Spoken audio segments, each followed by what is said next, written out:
All right.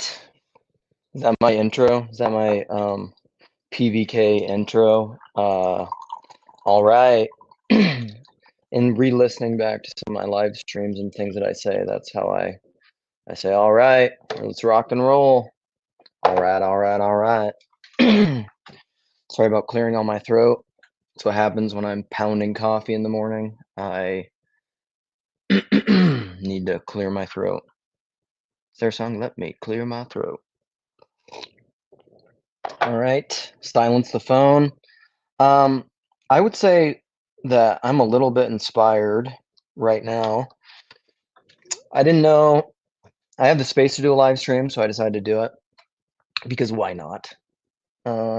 This is part of my process. It's part of my thinking. This is kind of what's going on inside my head all the time. Symbolic space. Hello. I know you, Phlebas. Dude. So one of the things in the description, maybe you don't want this kind of promotion, but Phlebas, I appreciate you. There was a love stream last night on how do you even say it? Christian Golden's channels, Gia or something. Is that what it's called? It was great, and a lot of it's in my mind right now. Uh, so one of the central friendships, relationships, people in this little corner for me, and somebody I've known for a long time is Shari from Dayup. Gur morning from Dayup. What? I don't even know what that means, my brother, my person, my friend, my guy. Yes, the love stream, dude. That was stellar. It was very stellar. Really great conversation last night. You were there, my buddy. Mitch Caps is here this morning. Hell yeah.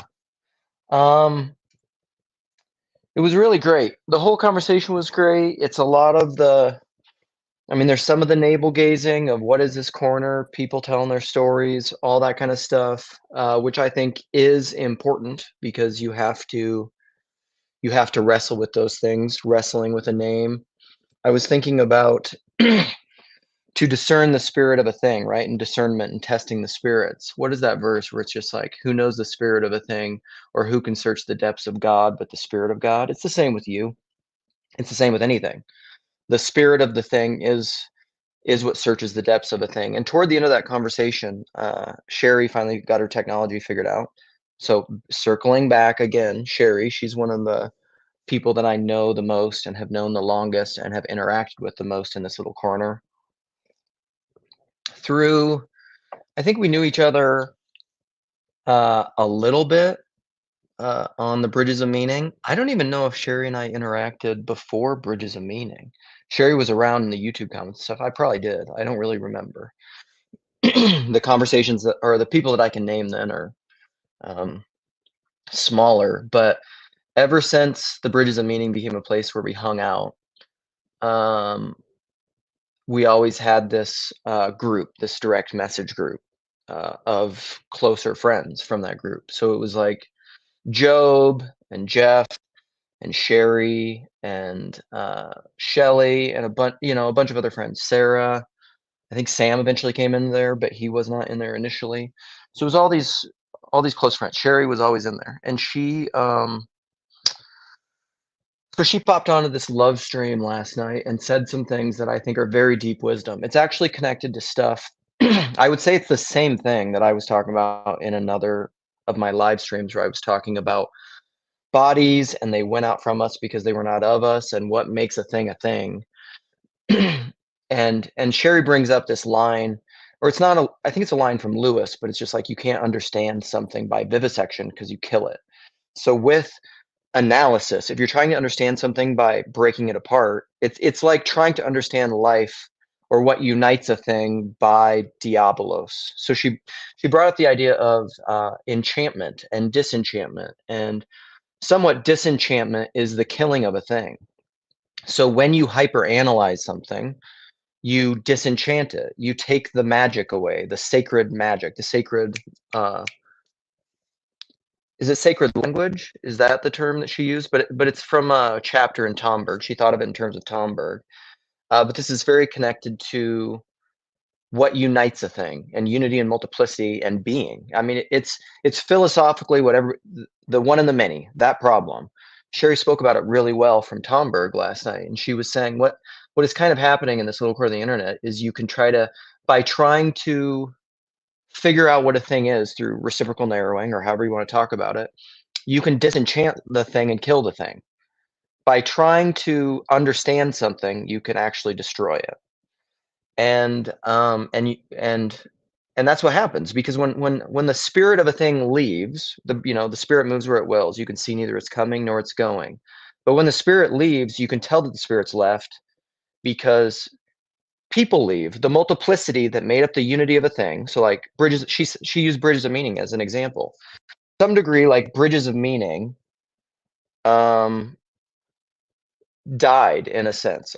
I think a lot of it's still going, but it's different, and it's become very propositional. And a lot of the people that were originally there, that a lot of the people that constituted the multiplicity of that unity, what that thing was, the body of BOM, a lot of those people left. And the reason that a lot of those people left is, like, I'm not very active there. I mean, sometimes I pop in there, but is because the spirit left. It was disenchanted. The magic that made the thing a thing left, and so then everything fell apart. The religio, the ligaments, the thing that bind something, that hold it together, when that breaks, when you break a ligament, the joint pulls apart, and you no longer have the unity. I got on my channel, so MJ, who I often see in the Unitarian, who we got into the fundamentally people, credo precedes credo.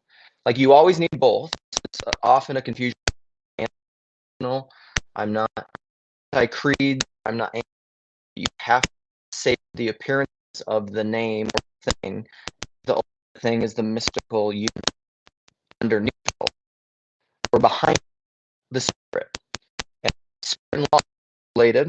The spirit and the name are related. One is more.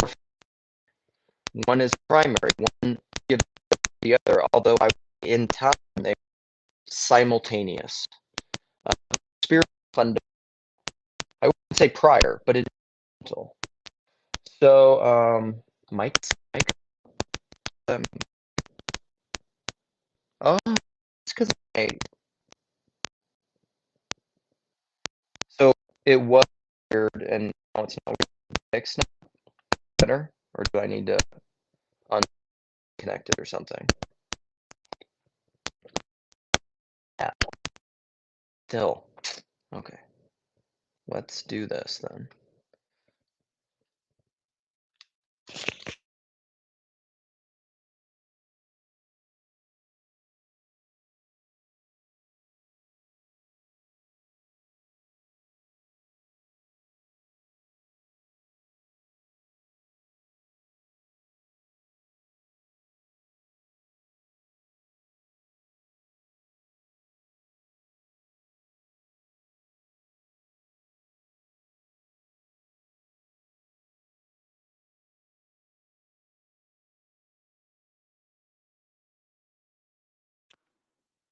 So I took out my headphones and then I was muted. Good Lord. I need a audio tech person, or I just need to have a more clue. I'm assuming you can hear me now. Can you hear me now? Can you describe what you were saying in a series of tableaux? No. I mean, that's kind of what I'm doing. A tableau is like I'm assuming what you're talking about. If I'm understanding you correctly, that's like a mosaic vision. That's what I'm always doing. That's how I'm always explaining myself.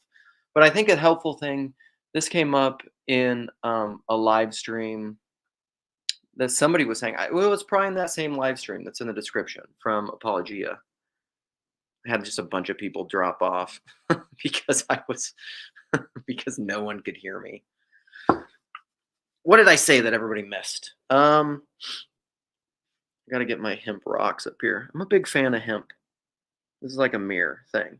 Also, like figuring out how to straight razor shave uh, in a mirror is hard. Um, so, oh yeah. So what came up in a live stream that I think is important to remember is that a lot of times people will say, they'll say something that they've thought about or contemplated a lot. Sherry was also talking about this at the end of the of Christian's love stream last night. That Tom Berg says that a lot of what contemplation or even thinking is, part of the fullness of your thinking involves contemplation, which is internal. Jordan Peterson, I think, described it as, uh, which reminds me of another thing I need to go back and revisit about what thinking is. But he described it as almost like a splitting of yourself. At least modern thinking, modern consciousness thinking is this way, where you almost have to like divide yourself to have an internal dialogue to be like this or this or this, and you debate back and forth, which is kind of what contemplation is. And that involves a kind of splitting in order to do that. But then also part of thinking, there's you can do it through different kinds of technology. You can do it through writing. That's a different kind of thinking. It's a different medium, which brings about different uh, relationships. I mean, you could think about this in terms of morphic fields. Writing, the technology of writing, and that medium is its own field. And so when you're doing your processing through writing, it's going to have a different flavor. It's going to have a different texture.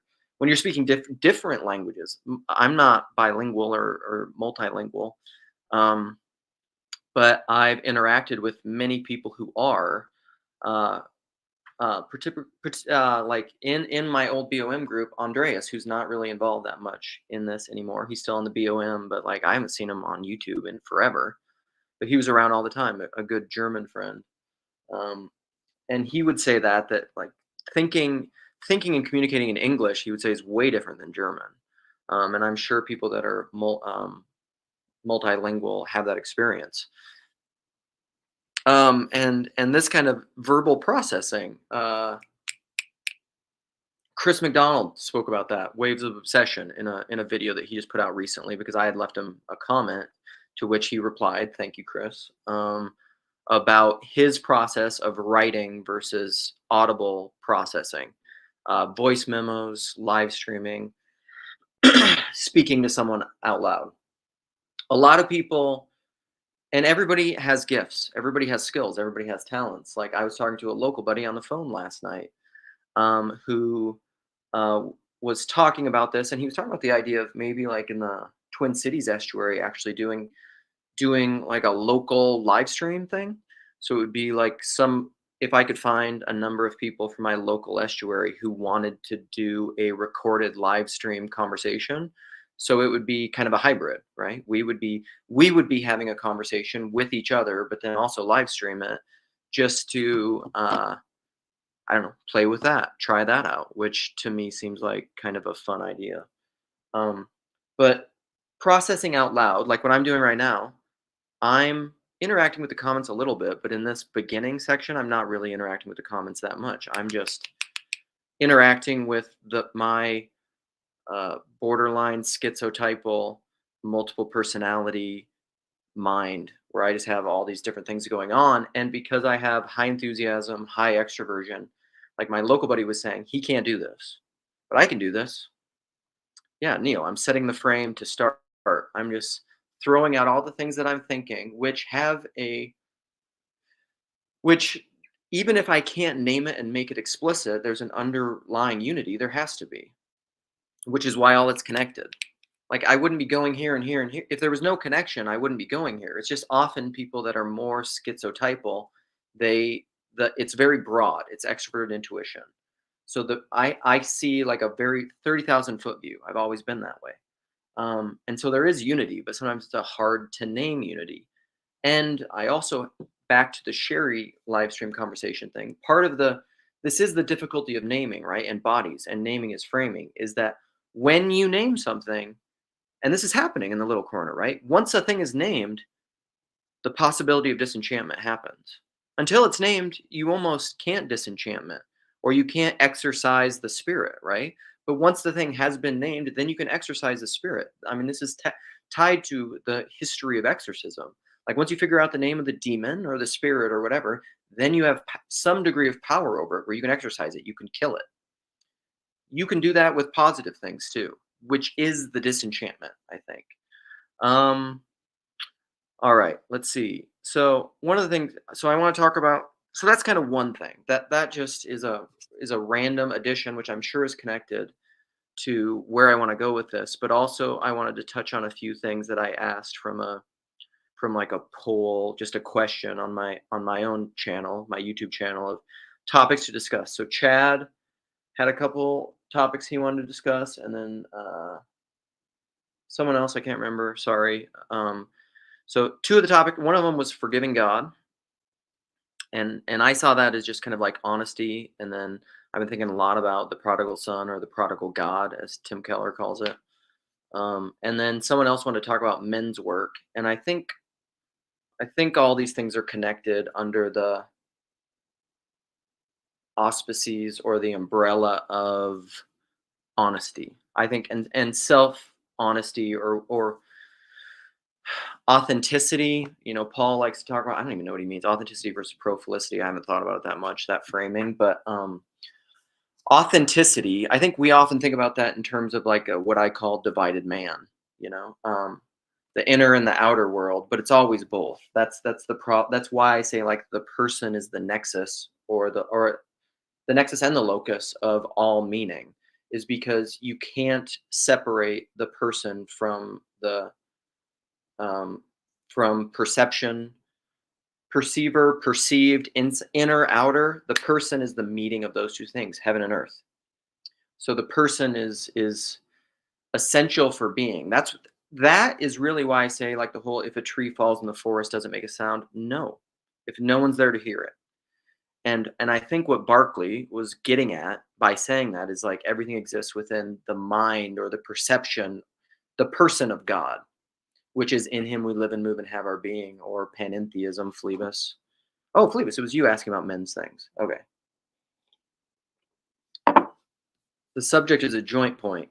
I kind of like that. I think that's probably true. So to me, all of this is about the person, the necessity of the person, the centrality of the person, or as you could say, Christ, the only existent one, as we say in the Orthodox services leading up to Pascha in Lent, in Holy Week.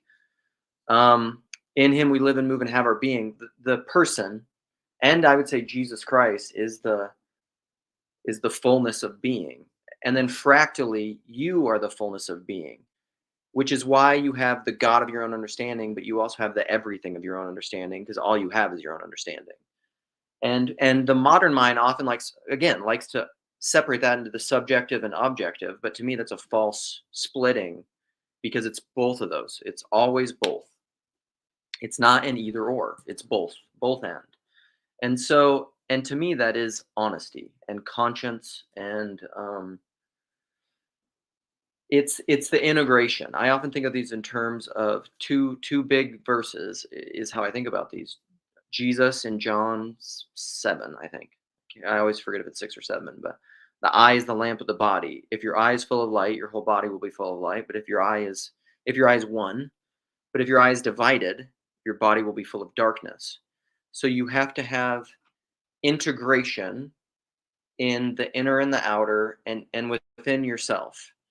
You have to tell the truth, or at least don't lie. And Dostoevsky says, especially to yourself. Father Zosima says that. And so, and to me, how I want to illustrate that is the story of the prodigal, and then that will get into men's work too, I think, and forgiving God, and the Psalms, is because you can and you can't trick yourself into being somewhere you're not. You are where you are. And part of that is like your own body. So like one way to illustrate it in a physical way that I think will help people understand, we do this intellectually all the time too, spiritually, but like physically. If someone is like overweight and out of shape, you can try to lie to yourself and say you're not. And then you can try to lie to yourself and say you're going to do all these kinds of things that you're not going to do. But the reality is, like, you're not going to do those things. So, like, honesty is being true to yourself and not lying to yourself about where you are and what you need to do to get to where you want to go. And so, like I've heard Chad talk about this in regards to, and alcoholics I think know this. This is all great um, alcoholic stuff, because like you can lie to yourself that you want to be sober, but you don't actually want to be sober until you start actually getting sober. And everything else until then is like lying to yourself, much to do about nothing. You need to be either integrated or rock bottom. Rock bottom is where you have no other choice and you're essentially dead. Like it's the bottom of the U-shaped journey where like it's that choice kind of where like you're either going to die, like kill yourself by drinking yourself to death, or commit suicide, or stop drinking. And you've really realized that. You've stopped lying to yourself that I can keep doing this and somehow get away with it. Like there is no other choice. That's the rock bottom as I understand it. And then you can actually recover. But until you get to that point, you're lying to yourself that you want to be sober. You actually don't yet, which is why you're not getting sober. And then Chad was talking about that in terms of like smoking. Like he knows he should quit smoking, but he doesn't yet know as he ought to know, or else he'd quit smoking. And he would say, yes, I could like lie to myself and pretend that like I want to quit smoking, but I don't because I keep smoking. You know, it's the Roman 7 thing. Oh, wretched man that I am, why do I do the things that I don't want to do? Why do I not do the things that I want to do? But the things that I don't want to do, I find myself continually doing. Oh, wretched man that I am, who will save me from this body of destruction? Praise be to God. That is the true and the false self, the flesh, the man, what we are called to be putting off. We are called to be putting off the old man and putting on the new man, which is Christ, the white stone name, the true self. That's the duality. That's the duality and non-duality of who you are. The false self that needs to be annihilated in all the different forms of hell that are true. I say this as a Christian universalist. And then the true man that is purified and redeemed by the exact same thing. Um, but there's no point in lying to yourself at wherever you are in any of those processes, as it applies to anything: drinking, smoking, eating well, loving your enemy. Okay, get into the prodigal. So the prodigal son, the one who chooses like, Father, give me my inheritance now, because like I don't want to wait till you're dead. You're Another way to say that is like you're essentially dead to me. I don't care about you. Give me my inheritance because that's what I want. So that I would argue that's the prodigal's false self, but it's more honest with who he really is in that moment. He wants the inheritance and he wants it now. And so he gets it, and then he goes through his whole Ecclesiastes thing. He pursues all the things that he needs to pursue because he needed to, to get to where he was, right? He had to do that. You could say, because I don't believe in this counterfactual world where like he didn't need to do that. He did because he did it. So he was somewhat more honest with himself, even though it was his false self. And he pursued all this stuff to realize like, oh, my false self isn't giving me what I really want at a deeper level that I didn't even know at that time, even though I was being honest about it. And he's with the pigs. He sees the end of it fully. He hits his rock bottom. And then he's still not understanding the father, says like, maybe I can just be a servant in his house. And he goes back. The father hikes up his tunic, comes running to him because the father's always, that's always the father's disposition. Always. And so he begins to discover his true self. But he had to be honest that whole time. You know, he had to be honest the whole time. And I've always resonated more with the prodigal. If you need to rebel and you need to be honest with your false self and live that way, then you need to do it. Like the more conservative types and the more legalistic types and the people that feel, because it's all about safetyism, the people that feel more safe in order and structure are always going to tell you not to do that, and they tend toward legalism. But the problem is like if you're doing legalism for the wrong reasons and you're denying Because this is the older brother, right? The elder brother. The elder brother did all the right things, but not because he loved the father, because he wanted the inheritance. But he just did it by a different mode. They both wanted the inheritance. It's just the older brother was living in self-delusion, I think, because his false self really just wanted all the stuff. They both had a false self, right? Wanting the inheritance, not wanting the father. They just had a different tact and tactic because they were different people. They have different temperaments. The prodigal was a chaos monster. The older brother was a conservative legalist. Neither of them loved the father. The point is loving the father. And there's different roads to get there. And both of them involve killing the false self, dying to the false self, and discovering who you truly are, ultimately, I would say, as the image of God, Christ in me, the divine spark, in Judaism they call it, the only thing that is proper being, which is the only thing that has life. That's the true you. That's the white stone you, I think. And so forgiving God, this is where I want to go with that. Forgiving God, and then I'll do men's work quick. Forgiving God is, so like, right, here's a Sunday school answer. Is God ever in the wrong? No. However, that has zero legs and is impotent to help you, because sometimes in your experience of life, are you pissed off at God? Are you angry with God? Do you not like your situation, your circumstances, what has happened? Do you feel like you've been, Job, do you feel like you've been wronged? Do you want to know why? Why are you suffering? The thrownness of life, like Grimm, life is a life sentence. Brilliant. Do you feel that way sometimes? Do you feel like, I want out of this? Like whatever I'm experiencing right now, I want out of it. Anything to get me out of this. Well, ultimately, if you believe in some kind of universe, God, call it whatever you want, nature, reality, whatever, you can be mad at your, you can feel like I didn't choose this, I don't want this, and yes, whatever. Are you being the victim? Are you outsourcing your agency? Are you not? You can do all the kind of mental gymnastics you want to like deny the deep reality that you're just mad at God. You can trick yourself out of that. You can tell yourself a bunch of narratives to say I'm not really mad at God, but again, in your true false self, like the prodigal or the elder brother, the true false self, does that make sense to anybody? Are you still actually really pissed at God?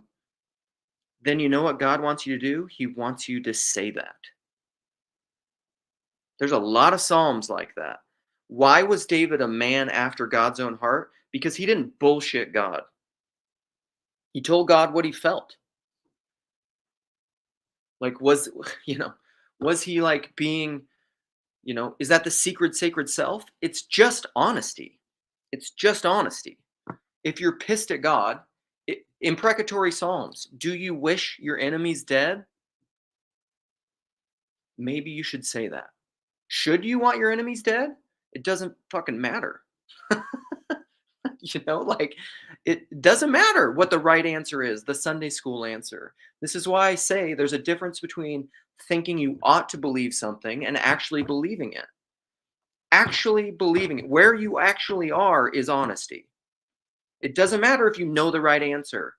Like when you ask a bunch of little kids, adults do a very tricky, veiled, confusing, I would say two-faced, and not intentionally two-faced. We just do this because we're all ignorant and wounded and we don't know ourselves as we ought to know. But adults do a very tricky Sunday school answer of like, what's the answer? Jesus. Adults do that shit all the time. It's not helpful. Like, it doesn't matter if you know the right answer. You can be right and be wrong, or be wrong and be right. The prodigal son was wrong. What he was doing was wrong, but he was right because he was being more honest to where he really was. The older son was right and he was wrong. They were both wrong. You can err on both sides. So like, It doesn't matter. And very often, again, like I've learned a lot of this through Jonathan Haidt, through temperament, through the Big Five, through Myers-Briggs, through Enneagram. Different people are different people. I am by nature a prodigal. If I don't want to do something, if it doesn't feel authentic to me, I'm not going to do it. I don't care because in doing it I would be I would be lying to myself. I can't serve God and lie to myself. Um, you just can't. It's something. It's beyond your will. You can't control it with your will. So that's prodigal son. That's the prodigal son, the elder brother. That's forgiving God. Do you need to forgive God? Yes and no. It's one of those things. Yes. If you're angry at God, tell Him. And then, do you need to forgive Him? Yeah, sure. Um, and then men's work. So I put in the notes, Illuman. I went to this Illuman conference, which comes out of the work of Richard Rohr. I have a buddy, my buddy Dan, shout out Dan, who's been reading the book Iron John. I don't know a ton about all this men's work stuff. Like I've just barely scratched the surface. But this book, Iron John, is key to a lot of men's work. It started, what is it? There's a guy who came to our local estuary a couple times ago who wasn't as familiar with Little Corner stuff, Jordan Peterson stuff, Rebecca Peugeot, but he was familiar with what the hell's the name of it? It predates Illuman, I think. I can't remember the name of it, but it's kind of less spiritual. Yeah, Bringer of Light, Lucifer. My name's Luke. Isn't that funny? Yeah, Luke, Lucifer. It's all the same thing. Bringer of Light. Satan. So, does anybody know who wrote Iron John? I don't want to look it up right now. What is it? My buddy Dan was sending me whatever. So this book is kind of the catalyst for a lot of modern men's work. And my understanding of what a lot of men's work is it's men specific groups where women are not allowed because they just can't be. You couldn't do the kind of men's work that needs to be done with women there. And do women need the same kind of thing? I don't know. Maybe. I don't know if there even is that sort of a thing. I think men need spaces so part of what it is, there's structure, there's boundaries to it, there's rituals to it, there's things that you do before it. You set the perimeter and bound of where these men are meeting. I think I just spit on my computer. That was gross. Absolutely, Chad. Thank you. I am kind of both. Sorry, Graham. I don't read all the comments because sometimes, okay, I will read this comment. You can be Luke and be light, and be Luke and be dark. True. Thanks, Chad. For people that are just listening. Chad also says you should check out Theodore Roosevelt to do men's work. But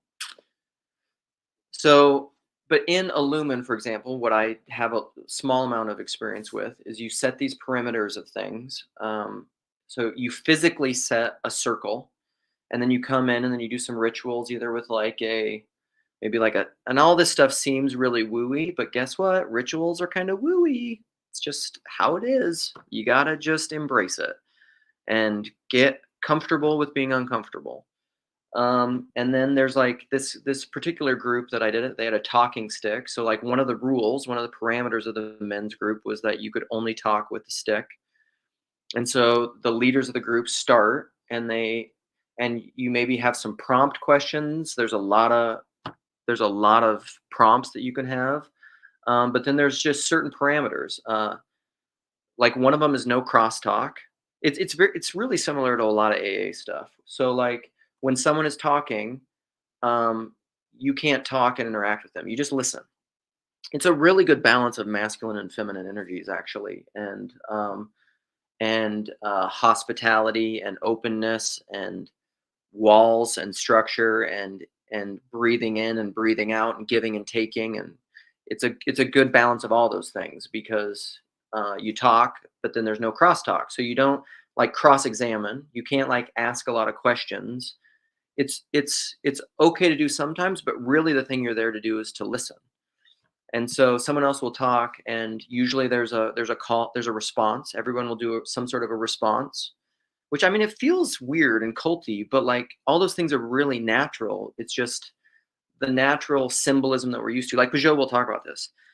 A normal conversation has these things. And he says, if you don't think a normal conversation has ritual and structure, the next time that you're just talking to someone, lay down on the ground, face down, and continue talking to them and see how the other person reacts. Well, they'll just what will happen is the spirit will leave, the enchantment will be broken because the ritual has been broken, and people will think like you're crazy, and the conversation will diabolos. You broke the ritual, and so diabolos will happen, and there'll be a splintering. The spirit will leave, and the conversation will break down because that's weird. And the reason that's weird is because you broke the ritual. Well, you can do that in a circle. You're doing the same kind of thing, and everybody. So someone will share, and everyone will say something like, "Thank you for sharing," or "Thank you for your words." Um, and part of all of that is you're creating a space of non-judgment where people can say, and trust me, people will say the most intimate, deep stuff.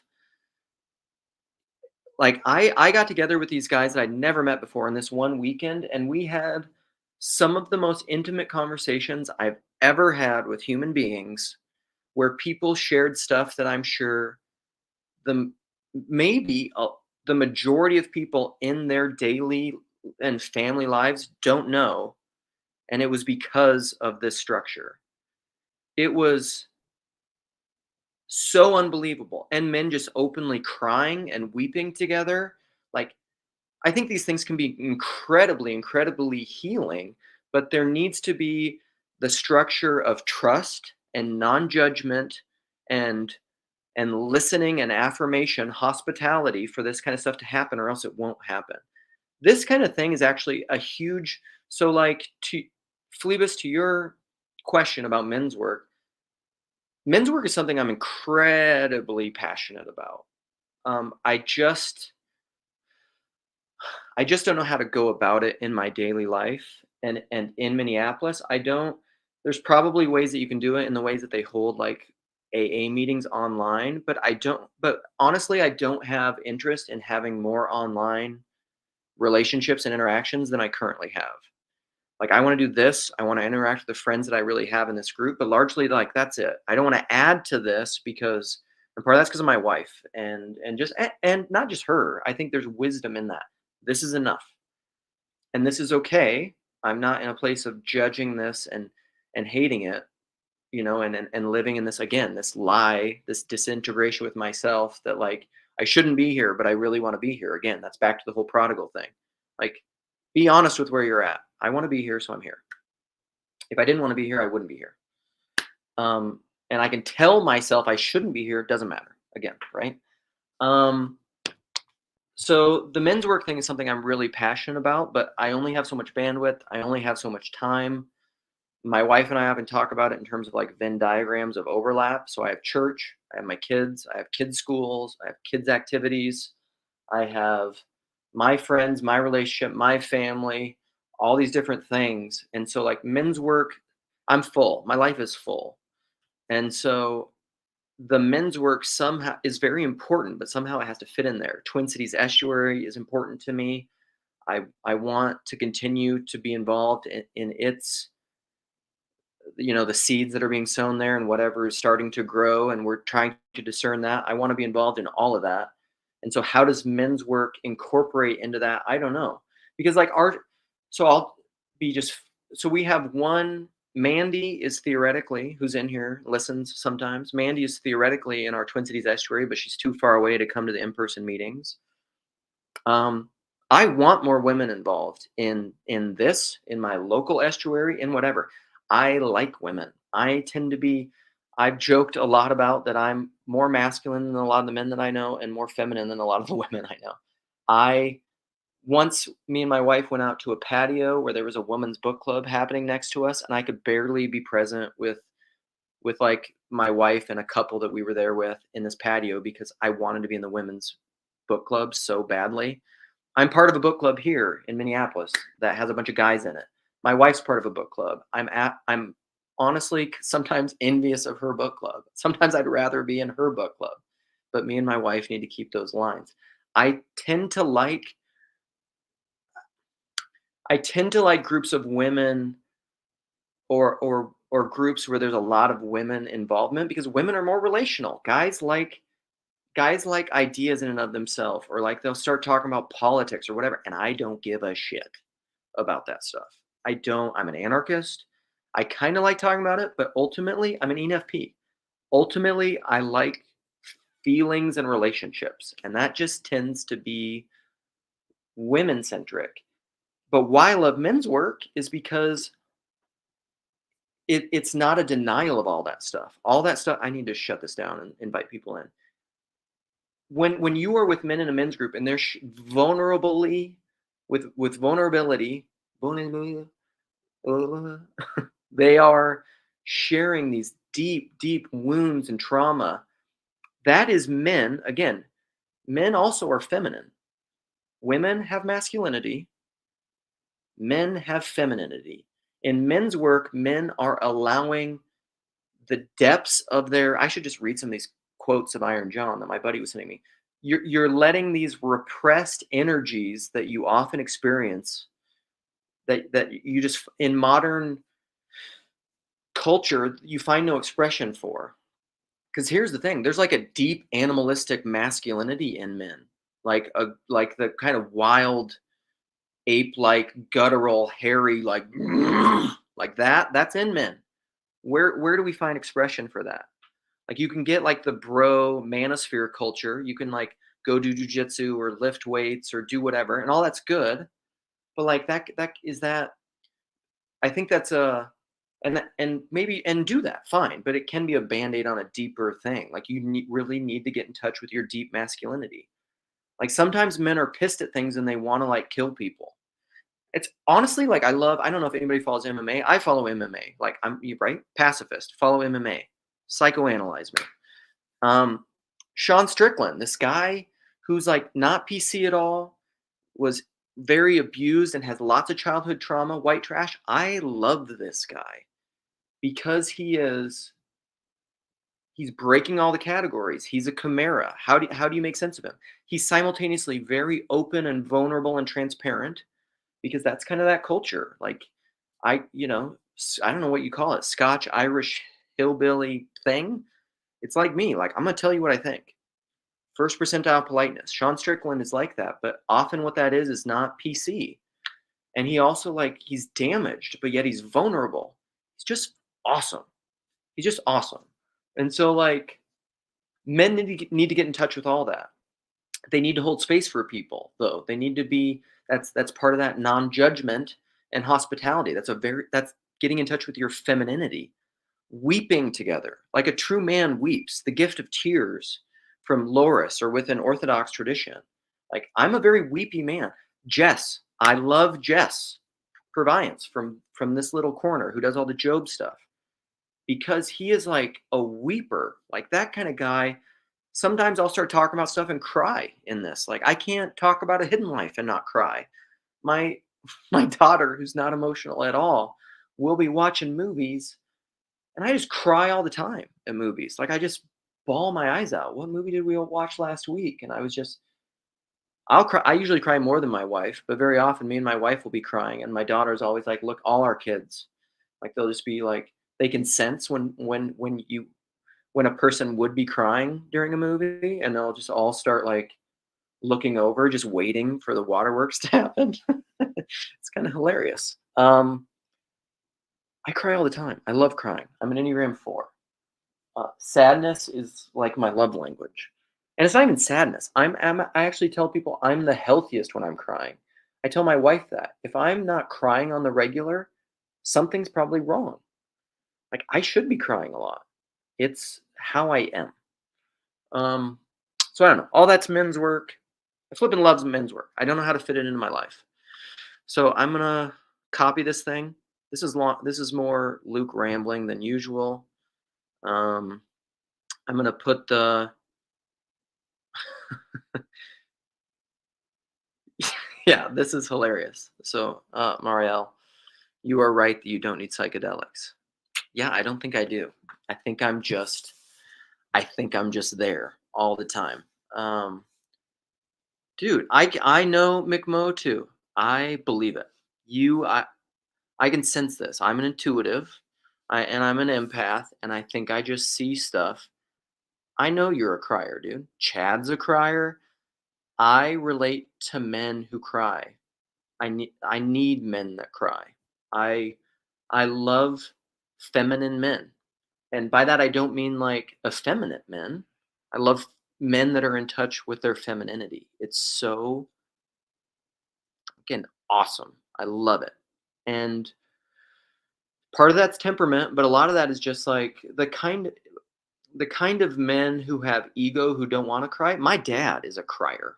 He's a big crier. He's not self-aware and conscious of his femininity, but it's there. Like he'll bawl at Hallmark movies. Like my dad is a hard person. He has been my whole life. He's kind of been the scapegoat of our family because he's a hard person. Um, but he's also like a true man's man, amazing human being. He's the kind of person that most modern men who like don't work blue collar jobs and who aren't tough have no idea how to comprehend what kind of a man my father is. And he sacrificed a lot. He's got problems, but he sacrificed a lot for my family. When I was really young, he was an iron worker. He was like a connector, an iron worker. And I'm gonna just talk about my love of my dad for a while. And dude, Christian, you do this. When you talk about your dad, it really hits me. And for people that don't have a dad, that make or the people that only knew their false dad, the false self dad, that breaks my heart. So my dad was an iron worker. He's like people have probably seen the pictures of New York where they're building these giant iron buildings, and like the guys who are at the very top of that, who are connecting the beams with like bolts and those. Maybe nobody's seen these giant wrenches. I grew up seeing these because my dad had them from his ironworker days, where it's just like a pin on one end almost, or it goes to a point, and then it's just like a giant wrench on the other hand. They're like, I don't know how heavy they are. They're probably like 20 pounds. They're huge. But like they would go up and they would jack that um, little thing into like where a bolt would go until the connectors would come up with these giant bolt guns and like and work all these things together. And my dad was at the very top of these things. And this is before OSHA. This is before there were like safety nets and harnesses and all that stuff. So these guys would just climb. My dad, who has hands like flipping vice grips, he still to this day, and he's older, but like when he was younger, so, like, quick aside, when he was younger, my dad was really into wrestling, and he didn't have wrestling at his high school until he graduated. But he was big on all of us wrestling, so I grew up wrestling. All my brothers wrestle. I came from this big wrestling town. And me and my brothers, we'd always wrestle with our dad, like rough and tumble play, like Peterson talks about. And my dad would let us do it to a while, but like it was rough. It was hard. Like he'd hurt us. And he would let us wrestle with him until he just got sick of us for a while, and we'd both attack him. And then all of a sudden he'd like grab us with one of his hands, like somewhere on your wrist or whatever, and he would just like squeeze you until you were just like, okay. And you'd have to stop because if he wanted to, he'd just break your arm. But he would just squeeze you to the point where you'd quit. But we liked it. And then he'd let go, and then we'd be like, okay, it's neutral again. And then you just like run and attack him. um, so my dad used to climb. He would tell stories of like what they used to do. It's like, does anybody know? Do people know what an I beam is?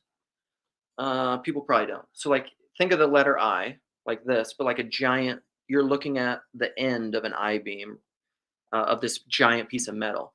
So like, and these giant size skyscraper type buildings are like power plants, which is what my dad worked on.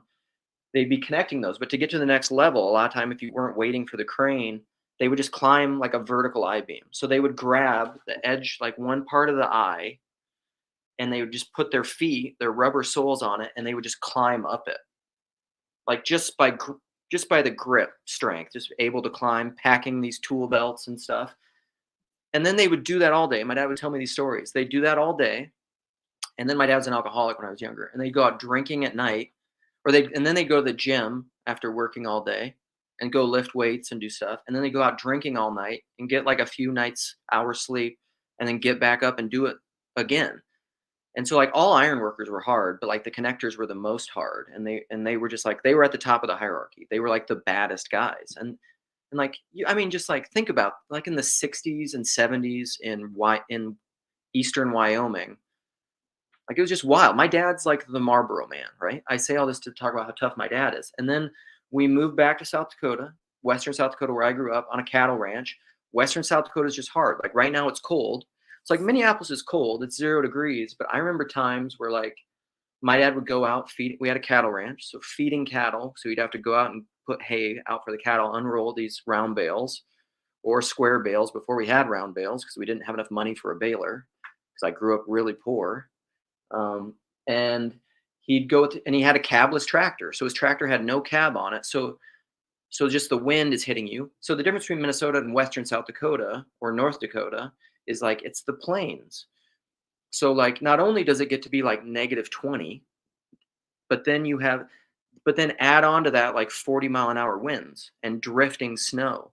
And so my dad would go out there without a cab to feed the cows because he had to, because if he didn't feed the cows, we don't eat. And then you're calving during winter, so you're going out and the mama cows are giving birth during the winter, and you have to go out and watch them because like if something goes wrong with the birth and the calf doesn't get up and doesn't suck, like the calf will die. Well, guess what? If the calf dies, that's $500. And when you're poor, like like that's everything. I've seen my dad give mouth to mouth to a newborn calf on our kitchen floor, covered in afterbirth, throwing up because like because he had to. He had no choice. Um, People like my dad, he's essentially like a homesteader. Like we watch a kind of movie like The Revenant or something. My dad's like that hard of a guy. He's like the Marlboro man. It's not just like he's not the kind of guy bowing out his chest pretending to be tough. He's tough. He's tough. I've never seen anybody work harder than him. One more story about my dad, and then I'll move on. People can come in and talk to, but like my dad, I remember the first time. So then he worked multiple jobs. He worked 2 jobs usually to make the ranch work because there wasn't any money for the ranch. The ranch wasn't making money, and he inherited debt from my grandparents. And so then he would work 2 jobs. So he'd usually get up and work a job before like doing other stuff. But he started doing construction, general construction, and I grew up doing that with him too, helping. But one of the jobs we started doing we'd shingle roofs all the time. So that was basically my first job, was like carrying shingles and stripping roofs with potato forks. Nobody knows what any of this stuff is. A potato fork is like a 3-pronged pitchfork, but they're really firm and hard. It's not a hay fork. And we would use those to strip off the shingles off of a roof because they wouldn't catch the nails because there's only 3 prongs, but they were tough enough to rip up shingles. And when you get a roof with like 4 layers of shingles and you're just like, trust me, like if you're on top of a roof trying to stay on the roof and just stripping shingles off with a pitchfork, and then all of a sudden your pitchfork just like hits a nail when you're just like powering through a swing and it feels like you're going to rip your shoulder off. It's hard work. And then we'd carry all these shingles, and then we'd lay shingles and your fingers would just be like bleeding. And my dad had like no tolerance for weakness somewhat. He'd call, like if you'd sit down on a job, he'd call it jackrabbit's disease, where as soon as you stop moving, your ass hits the ground. Like he called it jackrabbit's disease. So the first time we ever got like air nailers, because these didn't exist when I started working, or we didn't have enough money for them. But I remember the first time we used an air nailer on a job. It was me, my friend Brigham, who was also a hard dude. I could tell a lot of stories about Brigham. I mean, I grew up in Western South Dakota. Like, there's just a lot of hard men out there. You did not want to get into a fight with Brigham. Anyhow, I remember we had 1 air nailer and 1 hose, 1 air compressor, and my dad And he was just confident, kind of cocky this way. And he said, "You guys start on this side of the roof. I'll start on the other side, and I'll meet you at the top." And my dad just did it with like his pouch where he had hand nails, and he would just nail with a hammer. And I don't know, he either met us at the top, so he's laying his own shingles by himself and hand nailing them, while me and the other guy are. So one guy's laying shingles, and the other guy's nailing, following him. So with a machine, it's kind of like, is that Iron John? The story of like the railroad guy? Big John. Isn't it Big John? There's a great old country song about that with this really deep bass guy. Big John, Big Bad John. Which is a song I used to because all my dad listened to was like 60s and 70s country western music. So I know all these old country western songs, and it's awesome. I'm thankful. So my dad like met us at the top. He's just like, I don't know, what you see in here depends a lot upon where you're standing and the kind of person you are. This has always been, I've been a staunch defender of my dad and my family because my dad was also an angry man, and he was just he expected a lot of people. He worked very hard, and he had to, and he sacrificed a lot of himself to do that. But then he always had a lot of pressure and anxiety because he was just working so hard, and so he always felt like, "Will people please help me?" Like, so imagine me as a little kid. I'm like I am, but imagine me as like 10, 12, 14, immature, um, space case. I'm in my head all the time. I'm imagining things like somewhat of, so I'm so heavenly minded. I'm of no earthly good. And then my dad is bringing me along to help him, like bring him tools or do whatever. And, and I'm just like not half paying attention, not really listening to him. So he'll be like, "Go get me a, 3/8 socket." And our tools are not organized, and I'm going and looking, and I don't even, at the beginning, like, I don't even really know what a 3/4 socket is. Like, I was probably not even really listening to him, so I'm like, "Did he say 3/8 or did he say 3/4?"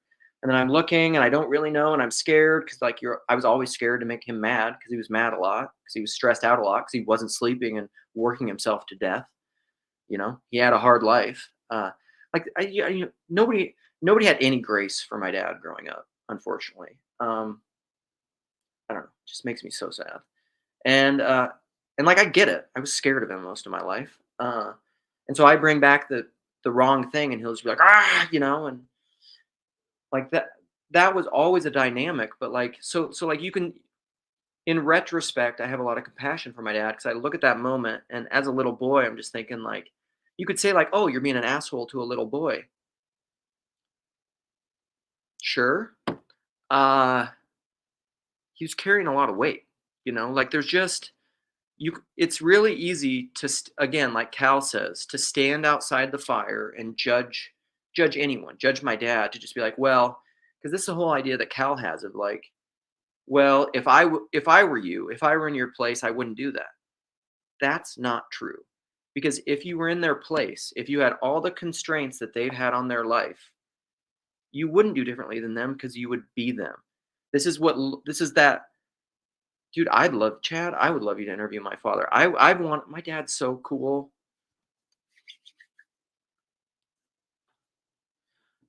Uh, so what was I saying? So it's like Loris. Yeah, that passage that I read out the other day in a live stream. At the end of your life, you'll see there's really only one path. That doesn't mean you don't have choices. That doesn't mean you're not culpable for your choices. But it is what it is. It's the prodigal son and the elder son. Could the elder brother been the prodigal, or the prodigal been the elder brother? No, because then they would have been right but wrong, or whatever. Like, you have to be true to who you really are, because you can lie to yourself and deny that, but it's no good. Um all right, I'm going to go back and look at some comments. Did I put the link back in? I think I'm done telling my dad stories, because at some point here all I'm going to do is just sit here and tell my dad's and just cry.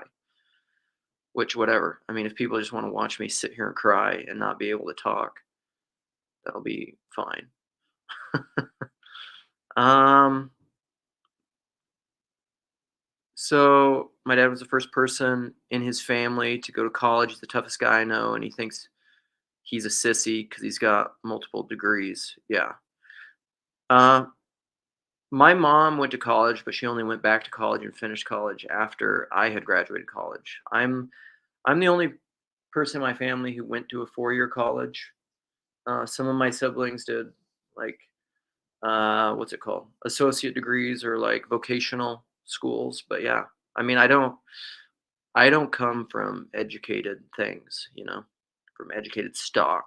John Henry, is that it? Yeah, dude, that's a in the modern technocratic world, we've lost a little touch with the world, with work, with whatever. That's why people go out. Like my wife talks about this sometimes, but like people do what's it called? Like sound forest therapy.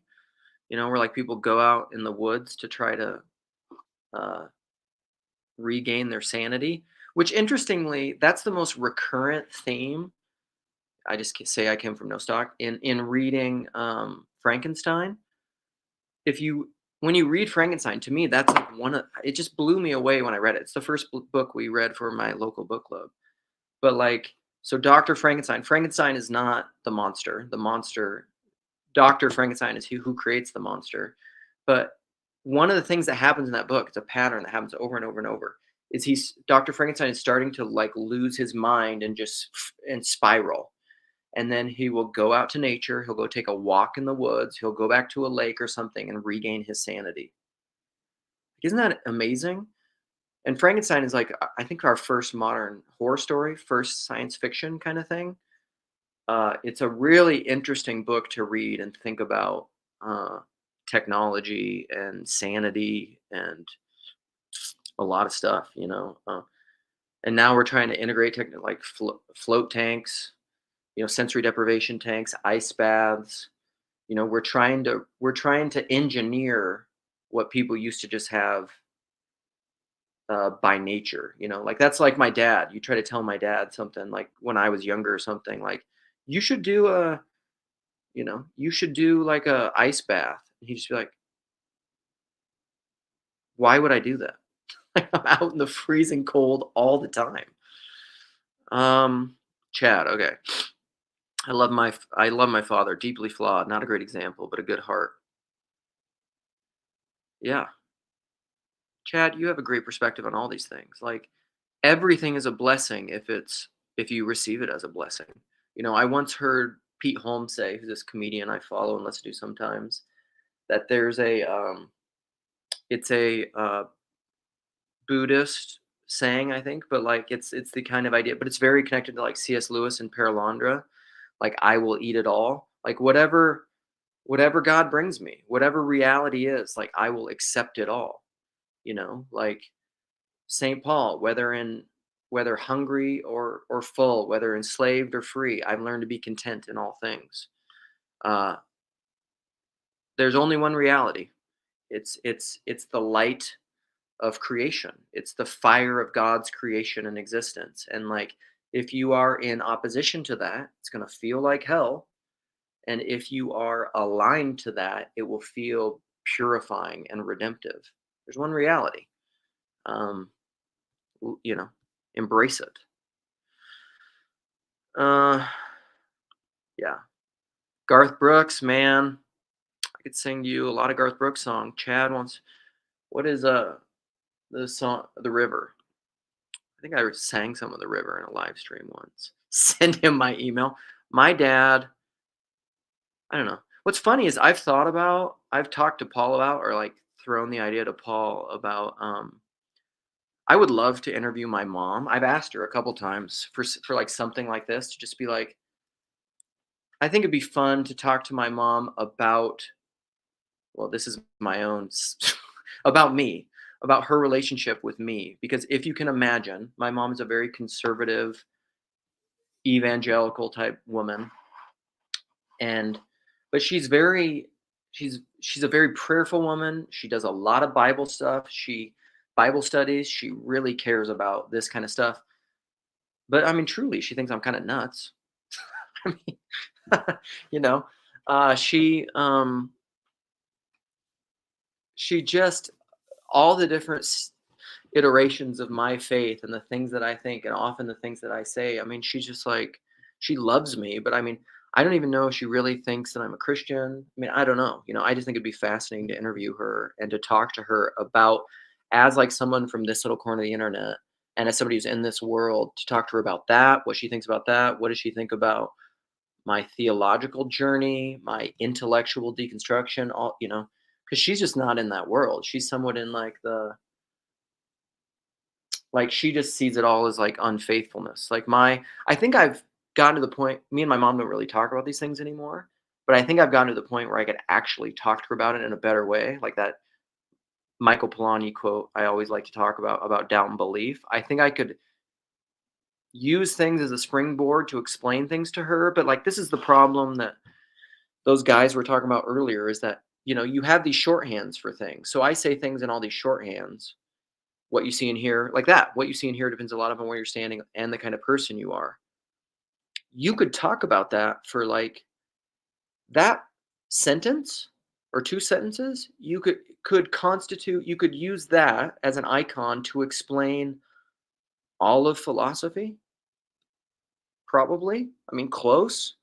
And so, like, what I'm saying when I'm saying that, I've said that for the whole time I've been in this little corner, but I don't think people understand the depths that are there. I don't think they get it because I've thought about it for a decade or more.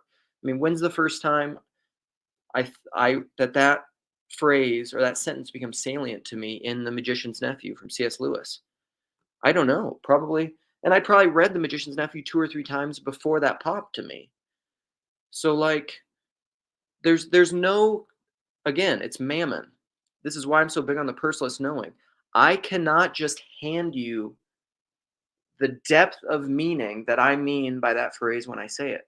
I can't just give that to you because there's nothing in you to perceive it. There's nothing in you to apprehend it, which is why I love that George MacDonald Lilith quote and why I say all meaning. The person is the locus of all meaning. You can't, until you're ready to know what I mean by that, you're never going to know what I mean by that. And that goes for everything. So anyhow, I've thought about talking to my mom. I don't think my dad would ever do this. I mean, he maybe would. My dad loves me enough and we have a good enough relationship that if I asked him, he maybe would. I don't know.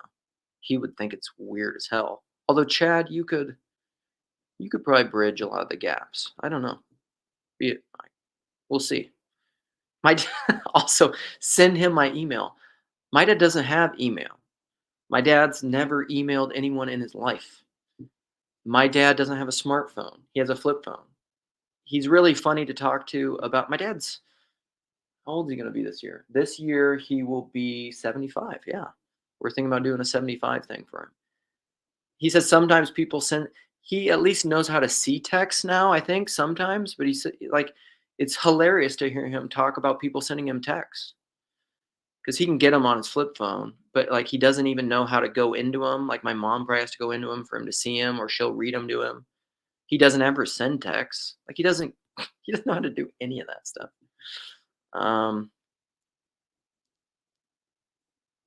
Yeah, Dave. So friend Dave says, I didn't really know my dad until I was in my 20s because I came from a broken home. Then for the last 3 years of his life, I became very close to him. He was radically different than I thought. Aren't we all? True and false self, man. It's always that stuff. Maximus, angel and demon, we're both of those things. Put off the old man, put on the new man. It's beautiful, Dave. Awesome. Dave says he's my best friend, really. That's wonderful. It's probably how it should be.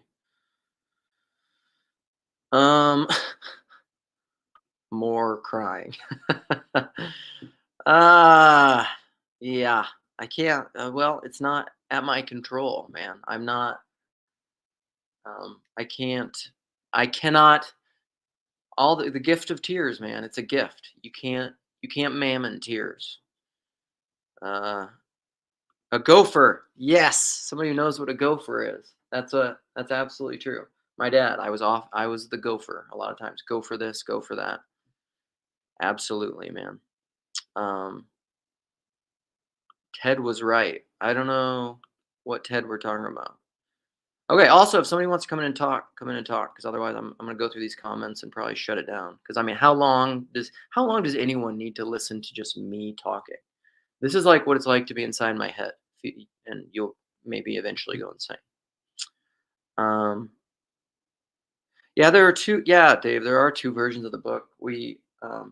There's a revised one, so that her husband, I think, helped do revisions on and things, and trying to figure out which one you want to read was. I think we went with the original. So, um, look at that, Friends of Friends with Pete Holmes. I met a guy actually at my Illuman thing who sometimes Kyle, who sometimes listens to these things, or he used to, but he's probably moved away from this kind of stuff. I don't know. I know he followed a couple of them who hung out with Pete Holmes once. I know that. Who maybe has his phone number. I don't know. Pete Holmes is one of those guys that I appreciate. I don't know that we would be friends. He's one of those people that like I would love to have a non-recorded conversation with him to just talk about his faith and history. I mean, that's because I know he likes to talk about it. He talks about that stuff all the time. I would love I would love to get to know Pete Holmes so that I can get to know Peter Rollins, because I know Pete knows people who know Peter Rollins because they both know Rob Bell and all that stuff. I would like I don't know that I would be friends with Peter Rollins, but man, I'd love to meet him. What a great guy.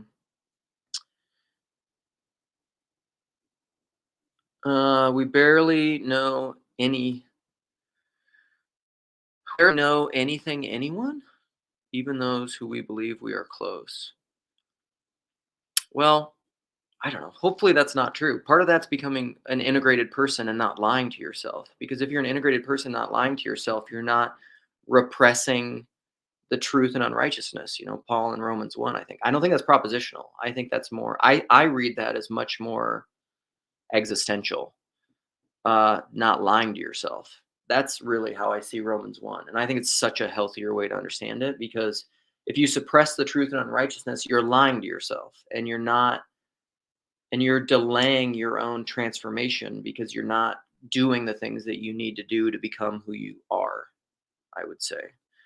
But that's what happens with people when all of a sudden you're just like, something will happen, like marital unfaithfulness, or I don't know. There's tons of terrible stories from people we know and friends in Minneapolis. Like all of a sudden, there's this horrible story that happened in Minneapolis a few years ago of like a man's wife died, and then years later he ended up being tried for her murder, and he's in jail now actually. And it's a weird story. There was a whole like Dateline thing on it, where it's like somebody broke into his house, and then his wife ended up getting shot, and but they never found anyone. They couldn't really find signs of a break-in, and then you found out they were like very evangelically Christian people, and then you found out they were in all this debt. There was all these secrets that nobody knew about them, and hiddenness, and then like and ultimately, like, nobody really knows what happened. I mean, I think the guy does, who's in jail, but he's adamant of his own innocence, and I don't know, like that suppressing the truth and unrighteousness is horrible, man. Um, PVK, yeah, this is a great idea. I agree with you 100%. Like I said, I've pitched this idea. You maybe said this before I was talking about doing an interview with my mom, but I think it would be so fascinating for at least the randos who are willing and who are, I guess, as self-obsessed as I am, and or Chad, to like talk to their family members and to bring in that dynamic of it. I'm like a let's do it all. Let's share everything. Let's have it all on the table. That's my general motto. Um, I'm terrified of self-deception. So if I can say everything, stream of consciousness, thinking faster than my own head, I feel somehow to me that feels like you're getting closer to me, but that's not true because we're all just infinitely, you know, it's always just further up and further in or deeper in. You never get there. You never arrive. So yeah, dude. This is Unfortunately, this is a very common thing with a lot of people in this little corner, and with PVK in particular. PVK corner in particular. It's my mom and I don't have a good relationship, unfortunately. She thinks the Catholic stuff I do is wrong. My mom is also from Kansas. She's a Baptist. Yeah. I'm sorry about that, man. It's I think my mom feels similar about Orthodoxy. One thing I know for sure, and this was true the last time she was up here. We, what up, Neil? What's going on, Luke? Can you hear me? Yeah, I can. I hope my mic isn't too jacked because I'm out on my morning walk No, I think it's good. in lovely New Orleans, Louisiana. Just wanted to say hi. You're from Nolans, huh? I'm not from here. My wife is, but they've made me feel like uh, welcome, I guess you could say. I've Okay. been here about 8 years. I assume you know Theo Vaughn. I've heard a fair bit of his stuff. I didn't. Is he from the New Orleans? I know he's from the Deep South, but I think I he's didn't know. more, I don't know. Yeah, I think he's rural. No, he's from a Yeah. rural town, I think, from the way that he talks about it. But anyhow, I always think of him when Louisiana comes up. Yeah, I lived in Wisconsin for 9 years, pretty close to Chad's neck of the woods. So I'm relatively well familiar with. But when it gets cold like this in New Orleans, it's so funny. It's like the whole city shuts down, and I'm just like, it's a normal day. It's just So nice day for a walk. Let's go. how cold is it there? 27 at the moment, Yeah, which that's is wild I for mean New Orleans. that's balmy for Minneapolis in the Yeah, winter. yeah, but it's what I mean. It's all relative, man. Truly, I mean, for down there, that's cold. Yeah, no, it's true. I my daughter has only seen snow fall here once, Mm. and it was literally like half an inch. And I said, maybe in your childhood you'll get to see a real snowfall. And then I was watching Chad shoveling snow the other day, going, Yeah, "Oh, the good old days." Yeah. So, it's snow's so much fun. It's like that's one thing I miss from South Dakota is the drifting because we would get sometimes you'd get no kidding like 20-foot drifts. And then they get hard because it would get so cold, and because of the drifting, it's pretty hard. And so we dig these elaborate snow caves and stuff. It was so fun. oh yeah, yeah. Where I grew up, it was in a series of townhouses, and we were at the end of a parking lot, and a big parking lot with all the townhouses. And so the snowplow would come and plow all the way down the edge or the end of the parking lot, make a giant snow mountain at the end of it, probably 12 Mhm. feet tall. Yeah. And man, we like when Tayo was talking about growing up with other kids in the neighborhood, I had the good fortune of having that, I think, because of this like townhouse development that I was in, where all the kids in the neighborhood would just come and we'd make all sorts of things in that snow mountain and just, occasionally it would collapse and somebody's like screaming for help, but there's enough of us around that we're pulling the poor schmuck out. Yeah. So, It's all, yeah, fun. Good times, largely. So, what is your, can I ask you, and you can feel free to not talk about it for whatever reason, but like, what has been your family's response to your conversion? well, my Catholicism. family has been Catholic, and so Oh,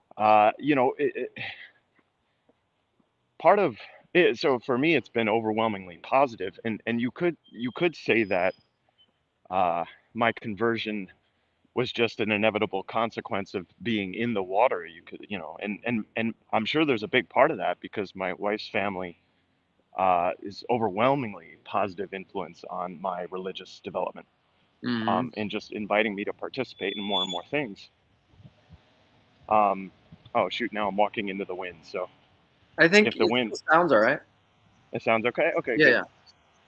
yeah. Um, so yeah, no, that's been good, but I think what probably differentiates me from a lot of people in the corner is that a lot of them got to faith through sort of that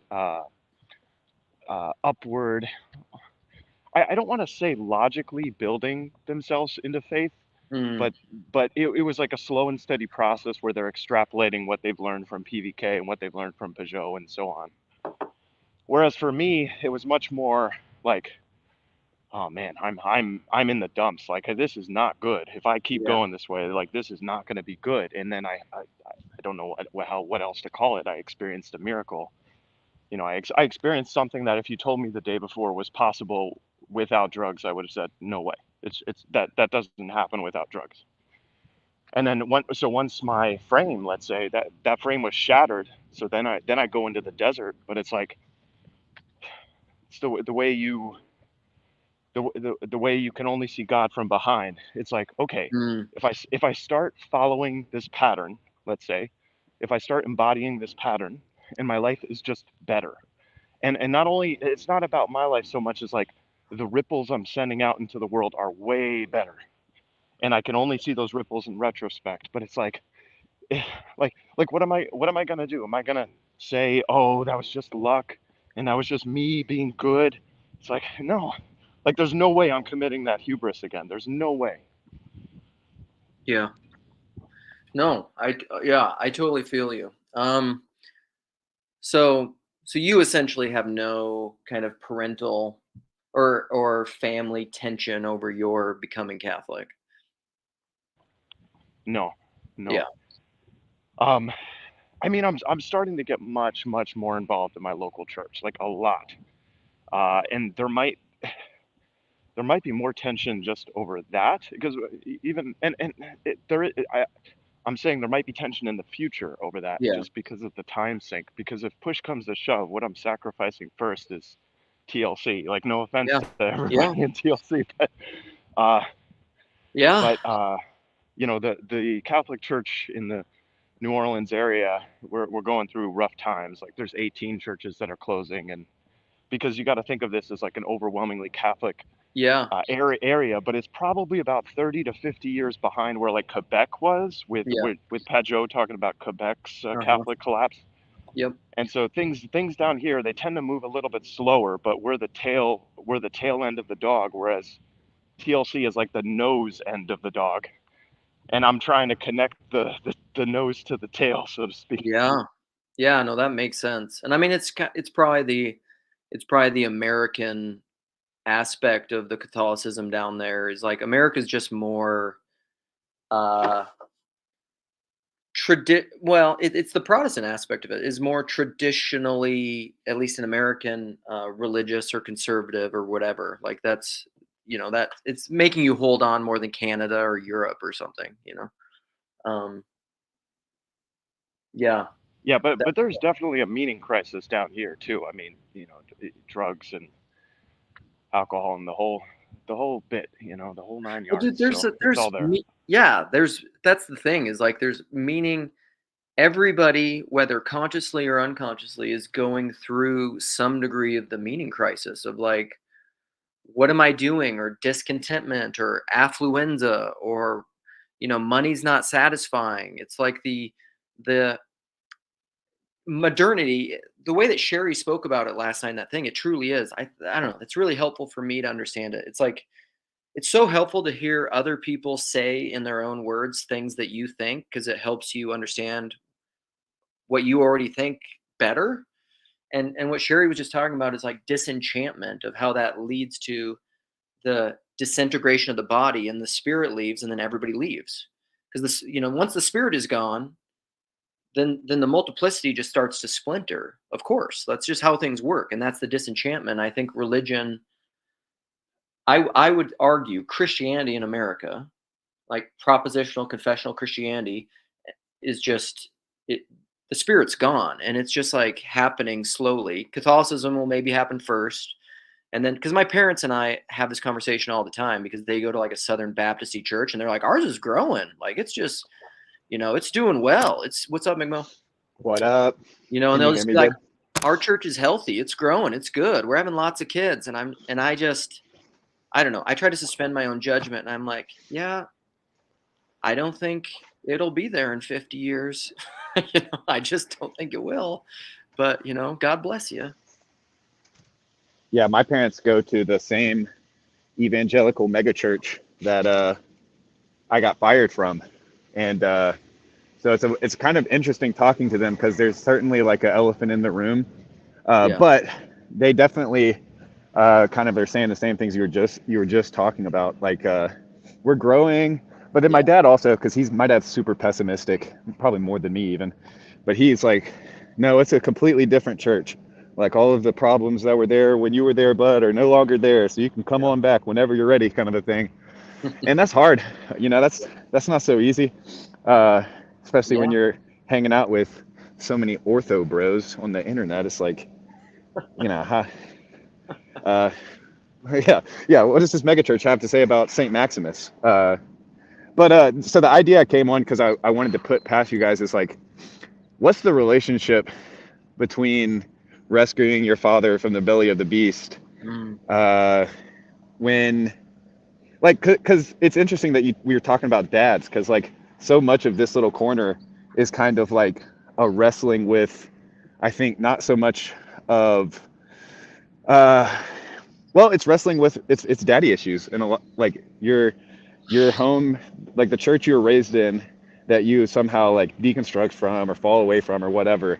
Like in this space, it seems like everyone is trying to go back into the fathers, even called the church fathers, your internet father, which is Jordan Peterson, or even just that kind of ideal masculine archetype that you wish to be, is like a kind of like a shadow patriarchy type of idea. And so I think that it's all very connected to like church of origin, family of origin stuff. And I've always had a great relationship with my dad. He's got his faults and the ways in which he could not be the perfect father. But like compared to so many other people's stories, I just have to kind of be like, good grief, I had a great dad, and I still ended up all messed up. Like it's still, you can have the greatest dad in the world. Your dad can be, we were talking about this. Jacob had a live stream like a while ago, maybe like a month ago now, but it was basically, the idea was like, there aren't really any good dads in the Bible. It's like name a good dad in the Bible. Isaac.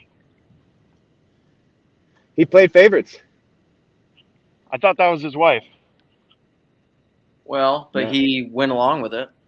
Yeah, no, Joseph was daddy's little boy. It's literally like Joseph was his favorite. God doesn't favoritism. You're not a good dad if like if you're 11 of your sons team up on the youngest or the second youngest one and throw him in a well. You've made a fathering error there somewhere, probably. Okay. I'm gonna make a case that Herod the Great, he properly allocated land to his 4 progeny. He properly allocated his resources. He took care of his own. Yeah, no, I think this is a great topic. I love it. Mikmo, thanks for bringing it up. Somebody made that comment, I think in the live stream of that last night that I was talking about, to some degree this is true. Like we're just working through childhood issues, a lot of this. I mean, how could you not be? Like your religious you think your religious deconstruction isn't connected to your parents?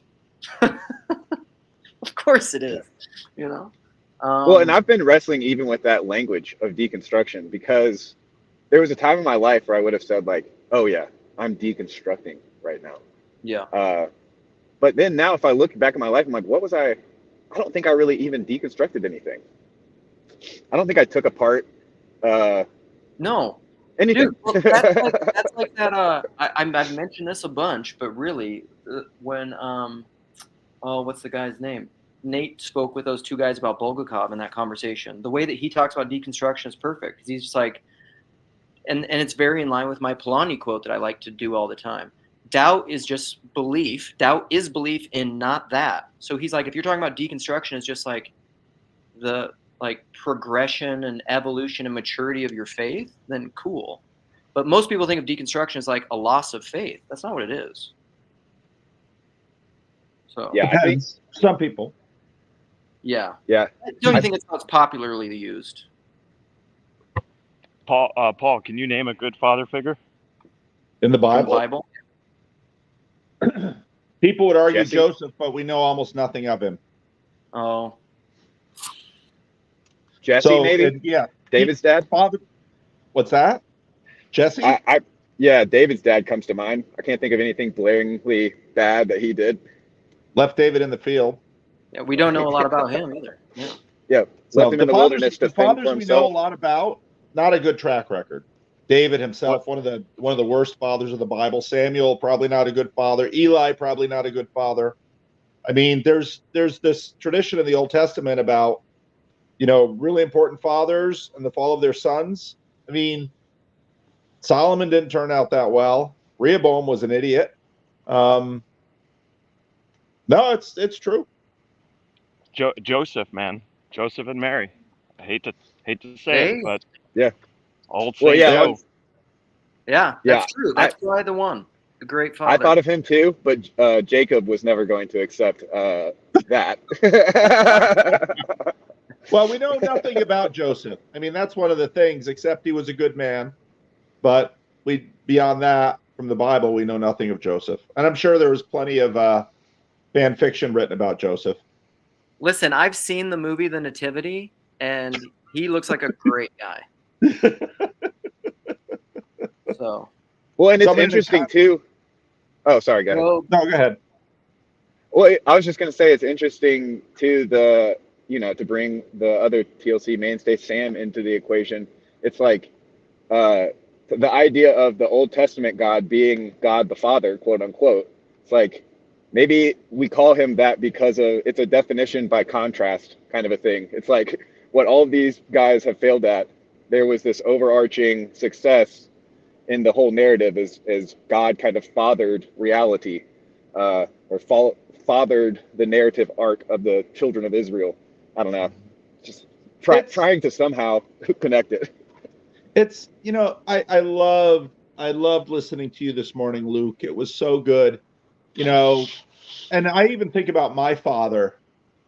My father was not a hard man at all. He was a very gentle man.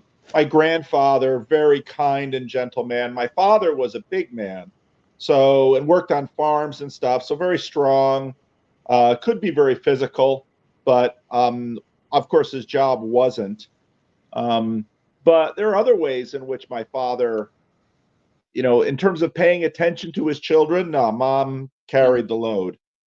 And so it's, but at the same time, listening to you, Luke, yeah, your father had his flaws. What father doesn't have their flaws? He was still your dad.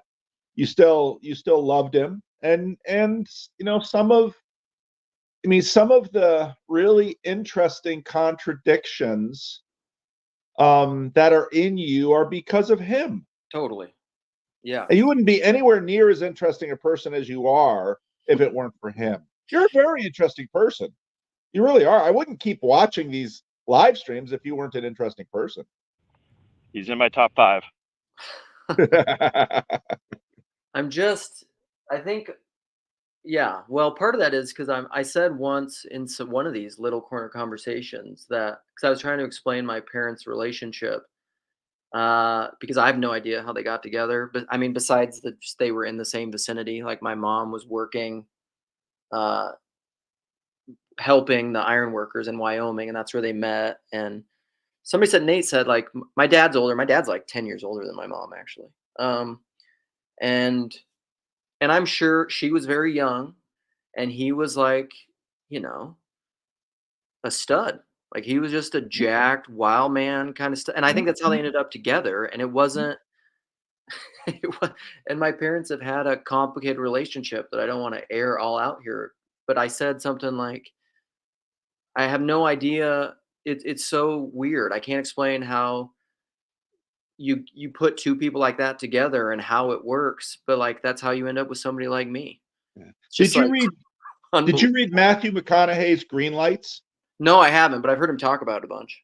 His family there's a lot of similar. It sounds a lot of what you're talking about. Hard, very muscular, very, manly man, evangelical woman. Those two often and it's a difficult pairing, but it's not an uncommon pairing.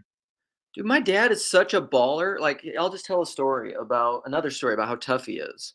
So he and how much of an asshole I am. So we had these our stairs, we had this giant. So my dad hunted, like he went elk hunting once. We had this giant elk head above my stairs growing up, like huge, like humongous. It's probably like in Boone and Crockett, like record level, or it would have been, but it had a little velvet on the tip. And so we'd walk down under that elk on the stairs. But then every once in a while, one night, he went down the middle of the night and somebody had left like some magazines or something on like the side of the stair. And so like he hit that and just like foot went out from under him. And so like he spun and like there was a little bit of a duck, but like when he spun and hit, like he just drilled his head on this, and rolled down the floor. And then we had a wood stove because we had a wood stove that heated our whole house with all this like uh what's a gray stone or whatever. Anyhow, we built it. We like pulled him off of this creek bed, and he rolled down there and hit that. And then in the middle, and everybody kind of woke up and heard this commotion, and I walked downstairs, and I just saw him because we heard all of a sudden. So we heard the commotion, it's like Saint Nick or something, and then all of a sudden you just start hearing this, and we just walked down the stairs because like he basically like knocked himself out, I think, more or less. And he's just laying, and I come downstairs just like laughing my ass off. Like I just thought it was, Of course you did. Hysterical.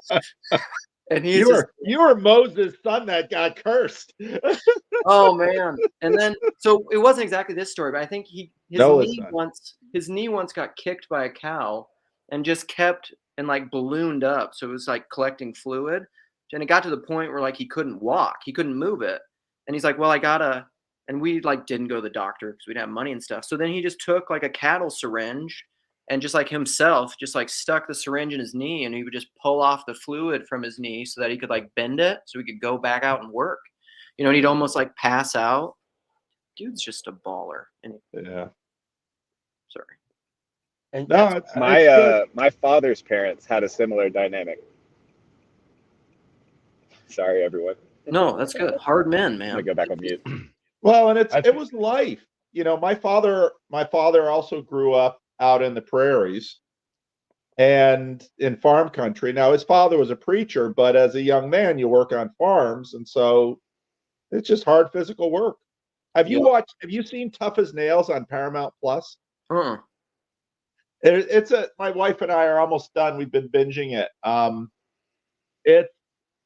It's a reality TV show, but it's all about, they basically get 12 blue collar workers out there, and instead of Survivor where they're sort of nitpicking and eating at each other, they're trying to accomplish these tasks. They've got them pouring cement, they've got them building stuff, they've got them putting stuff together, fixing stuff. And it's a little campy, but it's heartwarming, and you do get instead of usually reality, the women they often pick women who are better looking than average, of course, but for the most part it's heartfelt, and it's fun to watch the trades. And I when I was going to college, I worked in a lumber yard, and those were good years. I loved the contractors and the guys who worked in the yard too. I mean, they were good. And my kids didn't get that. It's probably campy because actual job sites are campy. Oh yeah. Yeah. Luke, your story of your father, and like when you say like he was a hard man, and he had his flaws and this and that, it gives me hope. And also he's a bit older. Anne's father is like, hey Christian. Anne's father is in his, I think he's like 72 or something like that. Yep. And he's like that too. He just has a flip phone, and he doesn't like music really. He doesn't watch television.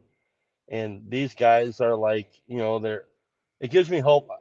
If I have children, I'm not sure if it'll happen, but if it does, because I'm afraid that I'm going to be an asshole, like a bad father.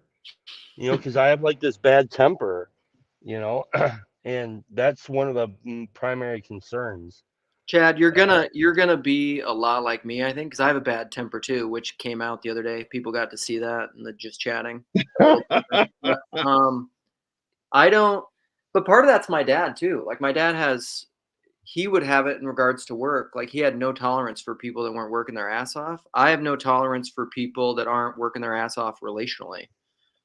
Like I don't like bullies. I don't like it. And Christian, I know you're similar. Like I'm not a violent person, but like I don't like to bully people, but man, there's part of me that would love to just beat the shit out of a bully. Would you say that you're bent on justice?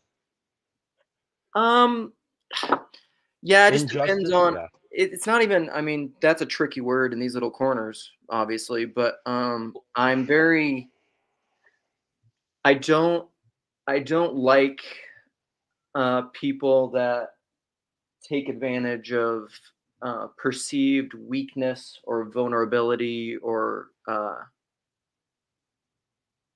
anything like that. I don't know. And I mean, you have to keep in mind that like bullies are their own, it's the hurt people thing. And very often, if you trace back, what's going on with a bully, I mean, how many stories? Like their home life is just an absolute disaster most times, And so a lot of troubled kids, that's that MMA fighter, that Sean Strickland guy I was telling you about. Like his whole interview with Theo Vaughn is unbelievable. And there's that middle section where like he just breaks down crying and Theo just kind of sits with him for a while. It's really good. But like he talks about how troubled he was going to school and like when you just hear his story of what was going on at home and then how that translated over into school and like getting in fights, he was probably considered like a bully bad kid. Oh yeah, I'm sure it was. But he was just like, I don't know, he's just a scared little boy, Yeah, I've had a lot of moments publicly in the groups that I've been in where like you had on the just chatting where like if I see something and nobody's saying anything, Yeah. like I cannot help it.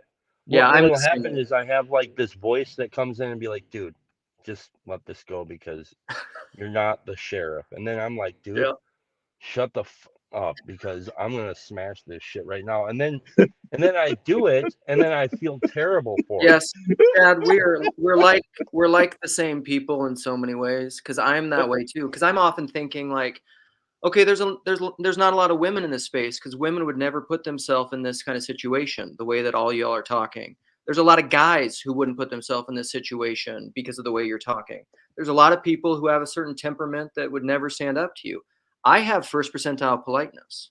Like I have no problem standing up to people. There's part of me that really likes it.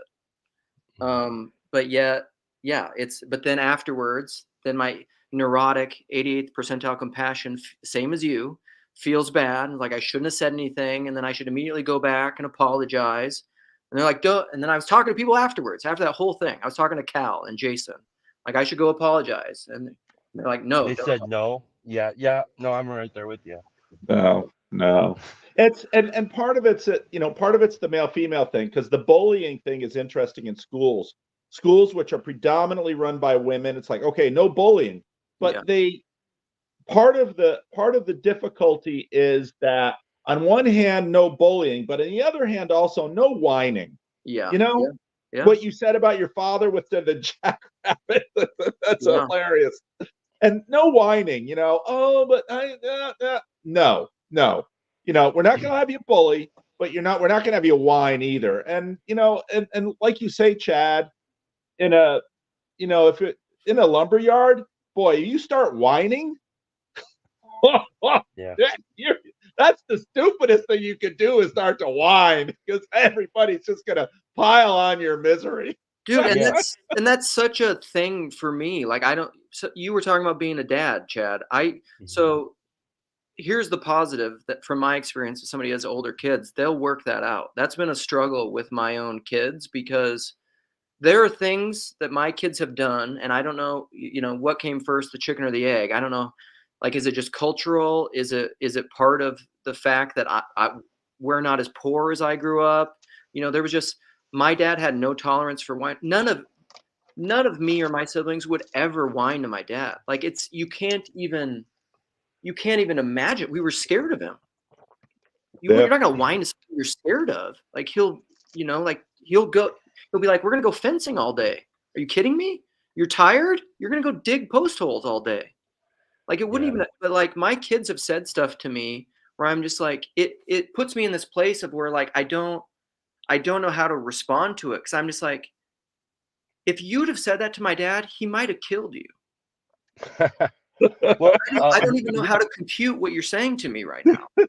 Neil and I, when we were talking with Teo, we got on, we tripped over the topic of lunch bucket that Jordan Peterson Yeah. talks about. Yep.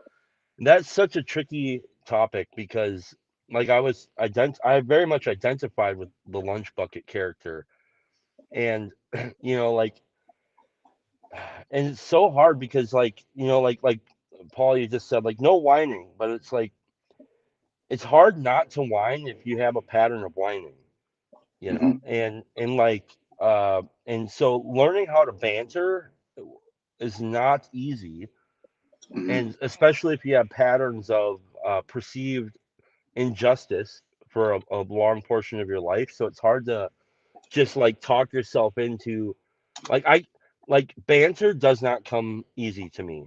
Like I have to like uh like on a job site, I can't tell if somebody's like really being a dickhead to me or if it's banter. And so like if I start to perceive that this dude is really like going after my character, I'll lose my shit. And I'm the same way with like when some of the other characters around here get to talking like this, I'll just like it's hard for me to perceive. But man, it's so I think that these are all issues. Part of what I think is funny is the hypocrisies that we all have, you know, and I think like a lot of us that do land here, not all of us, but a lot of us that land around here were people that weren't going to be picked to play on the kickball team. and now we don't, now we want to try and gatekeep and make sure other people aren't picked up for the kickball team. So it's like this strangeness where it's like, come on guys, like, but yeah, no, and you know, and I think Paul, not to pat you on the back and all that shit, but we do thank you because I think you give us a good, you show us how to, even though a lot of myself is not temporary, I don't have the temperament that you have, but I watch you and I'm like, oh, how does he not like just smash this son of a bitch, you know? and like, so the more I'm able to watch that, I can try and emulate that, but it's difficult. So we appreciate you for encouraging us, and we know, I think we have an idea why you highlight some of the stranger characters. My perception on that is because you're showing all the other people, if you decide to step into this space, these are the weirdos you're going to encounter. Yep. You know, and that's good. Yep. And so I got an email yesterday. I always get these emails now from, there's these companies out there that if you want to have a podcast, you pay them to go nag people with bigger podcasts to get you on as a guest. Like these are out of the Philippines. So I got an email from this person. It's like, oh, there's blah, blah, blah, blah, blah. And he'd be a great guest on your podcast. I usually ignore. And then they keep sending me emails. And then I get to a point and it's like, all right, you know, I ignored you. I ignored you. You don't want to be ignored.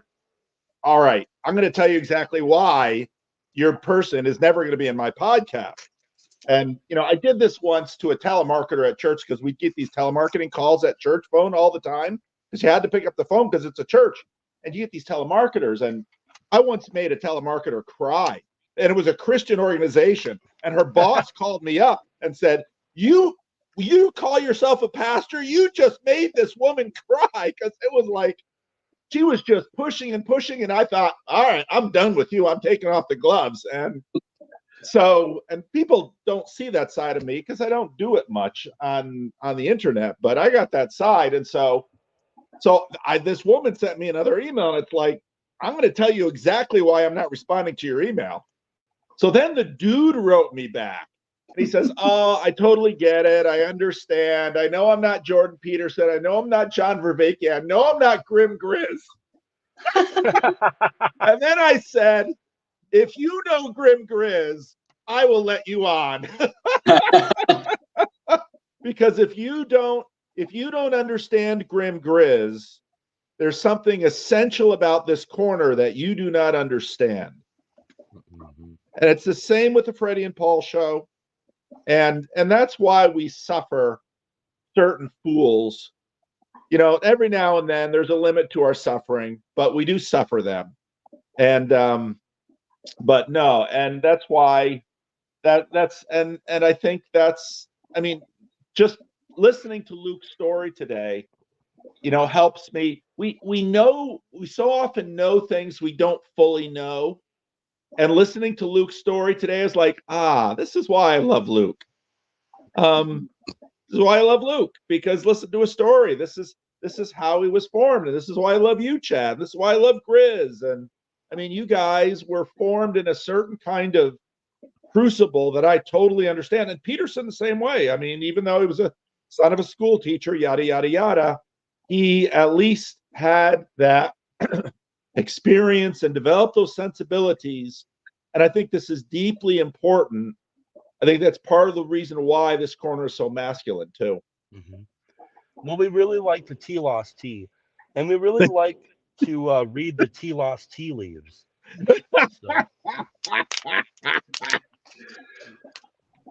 Yeah, so all of this is I agree with you, Paul. Like, hearing the stories of the dads is probably going to be my favorite part of this stream. But I do think I want to share with you. So my parents are very intellectual and smart, and before they had me, they had a dog, and before they had the dog, they read all these books on how to train dogs, and then before they had me, they had all these books on how to train a kid. And so, like, Dr. Dobson, Focus on the Family, that kind of strain, and then some more kind of scientific approaches too. Like, my parents are understand the tables and read the studies type people. But they did such a great job. And so we had these like family rules, and really they were just rules for me and my sister. But rule number 1 was listen and obey.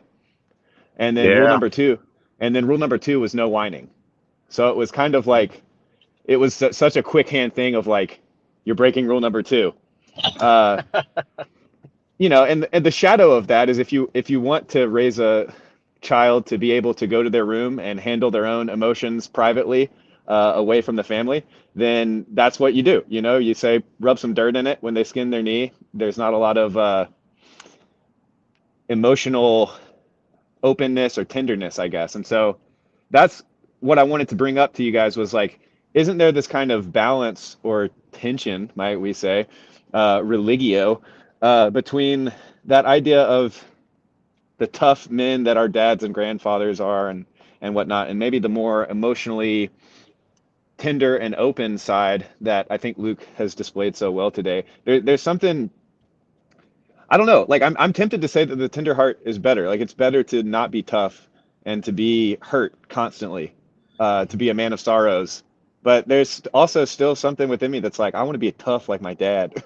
Dude, here's the thing though, you can be, I think what my dad modeled for me, and he didn't do it in a self-aware, conscious way, because like, again, he would only get, which isn't completely true. He would, sorry, I'm breathing hard. I didn't show the push-up cam. Sorry, guys. But he would, my dad's a teddy bear, but yet he's also like the toughest guy that I know. I mean, when I say this, there's probably a degree of it being like my dad's the toughest thing. But like, he really is. Like, I could keep telling you stories to prove it. Like, he is the toughest. He's just hard, but he was also soft. But he just never showed that, because a lot of people don't like my dad, to be honest. I mean, he can be rough with guys. You know, there were guys in my hometown. Like, another story, there was this businessman who was just kind of had a little bit of a cocky air to him, who they didn't get along. They went to high school together. And he was smoking cigarettes. I grew up in a time of smoking a lot of cigarettes, and like the restaurants you could smoke and all that. And him and my dad were having like some disagreement about something. I don't even remember what it was. And at the time he was kind of like smoking, but they were like standing right in his face and just had a cocky look on his face where he was kind of just like, it was like a bowing up without bowing up to my dad. And my dad just like, he slapped the cigarette out of his mouth and was just like, don't start with me. I'll beat the shit out of you. You know, like he's that kind of a guy and my buddy Brigham that I was talking about, shingling, he was like that too at parties. Like guys would come up at parties and like, you know, they fake tough. And like you'd learn pretty quick, and everybody knew in town not to fake tough with Brigham, because like you fake tough, if you would bow up to him, he would just punch you. And then he wouldn't, and he told me explicitly, he's like, if you get in a fight with somebody, you hit them, and then you keep hitting them on the ground until you're sure they're not going to get up. Like he didn't just hit you once, like he took you out. And he would too. So like what I want to try to model, so stories aside, to your point, is I think that is healthy masculinity. Is it's not a denial of the hairy, guttural, like I want to be tough. You can do that, and you should do that. But at the same time, show vulnerability, cry. I mean, that's kind of like, I almost do that. To me, it's almost like a kind of arrogance that I have. It's like I'm confident enough to be vulnerable that I'm just like, what are you going to say? Like, you going to try to fake bro up ego on me? Like, I'll beat you at that game too. You have to be willing to pay the price for both modes. And yeah, that's a good way to say that's it. what it really boils down to, because like that, when the voice that comes up that says like, no, don't say nothing because you're not the sheriff, and then you're like, no, something has to be done here. Like, I know that there's a price that's going to be paid, and I'm not going to like it. I never feel like this is going to be an enjoyable experience. But I also feel like, well, this has gone on long enough, you know, and nobody's going to do anything. And then I feel like the biggest piece of shit for like the next week, you know. Like one time I did this. I was in the middle of my AA meeting, and I'm running the Zoom. I'm running the Zoom call because it was like a hybrid meeting, and I'm sick of this fucking Zoom. It's like, it's a big distraction. There's 250 people at this group. It's like, and everybody is coming up to you saying, "Oh, why isn't this? And why isn't that? And why isn't this?" And I'm just like, and then this dude comes up to me. He starts telling me how I need to run this thing, and I'm like, "Dude, I got this." And then he got pissed off at me, and he got real. He's like this old timer. Everybody respects him, and he gets up real close so nobody can hear, and he says, "You're an ungrateful cocksucker." And I'm like, "Oh, you want to whisper this to me? Okay." And I like foolishly told him to fuck off as loud as I can in front of everybody, and they were freaking out. Somebody told me to go home and pray about it. I called her a pretentious bitch, and it was just like not good. And this is only about a year and a half ago. So, you know, like, I still have this problem. I've called I've called people. This one group was, you know, this is kind of in my rigid stage, and I was being called out by somebody in that group, and I fucking called the whole group a bunch of retards, and it was like not good. So, but like, it wasn't bad, but it wasn't good. There's a price to be paid. That's what I'm trying to say. You have to be willing to pay the price for both of those modes. If you say nothing, you'll have to pay a price for that. So that's my story of being a huge douche, and I have to actually go and do this shower. McMo, email me, brother. Good to see you Okay. guys. Love you. Bye. I get to go to prison now. There's a part of this program is they've got prisoners who train the dogs, and it's a great program because I can imagine for these prisoners, this is just, you know, really amazing if you're a prisoner to get to train dogs, and I bet you it's super healthy for the prisoners. But I got to take my dog down to this prison, and I've had this dog for like 3 months, and it's like, oh, I'm gonna cry like a baby, and I'm gonna have to do it in prison.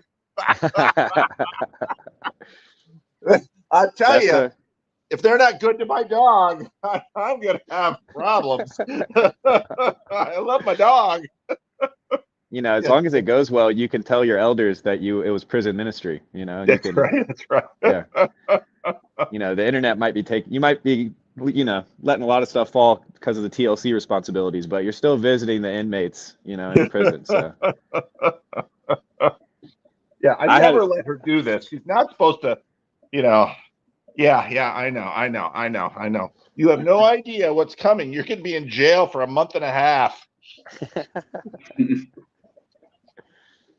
I had a similar story, and honestly, it kind of was the reason I got more involved in TLC stuff. Was, I mean, there's a whole lot of personal things going on in my friend group down in Savannah, but we got a puppy, and then basically at this party, one of my friends was kind of a little rough with our puppy, and I instinctively just hauled off and smacked him on the side of the head. And you know, these are ex-evangelical artsy types, and you know, I'm the artsiest and ex-evangelical of all of them, but it was not kosher, to use another to just mix all of the religious metaphors. It was not kosher for me to apparently display physical violence in that kind of social milieu. So I kind of got put in prison or jail, kind of a minor cancellation event, which led me to this little corner. And just so There you are. but yeah, that kind of feeling that Chad's talking about, and the shame involved when you lose your cool and lose your temper, is kind of the inverse of those healthy tears almost. You know, it's like, Yeah. you can kind of see the good way to handle those intense emotions and the bad way to handle them. You know, Christ is bleeding, sweating blood, and then the first opportunity Peter has, he wants to take blood, kind of a thing, you know? So it's that's the interesting. struggle, right? Yeah. Yeah, like with my dad, his dad was likewise a burly man, right? So my dad is a Mason. My dad's dad was a Mason. My dad's dad was a Mason, right? And I'm like, they're all named Henry, right? Senior, junior, the third, and then Christian, you know? And I'm like, yeah, would have been kind of cool, you know? But anyway, so my dad's dad was manly man and show no emotion kind of thing, right? And he he had an alcohol problem. My dad is a recovering alcoholic, and so my dad raising me, it was like a pendulum swing thing, right? So he was like trying to bring me up as a father that he wished he had, like he wished his dad was more, you know, supportive and caring and all that stuff, you know.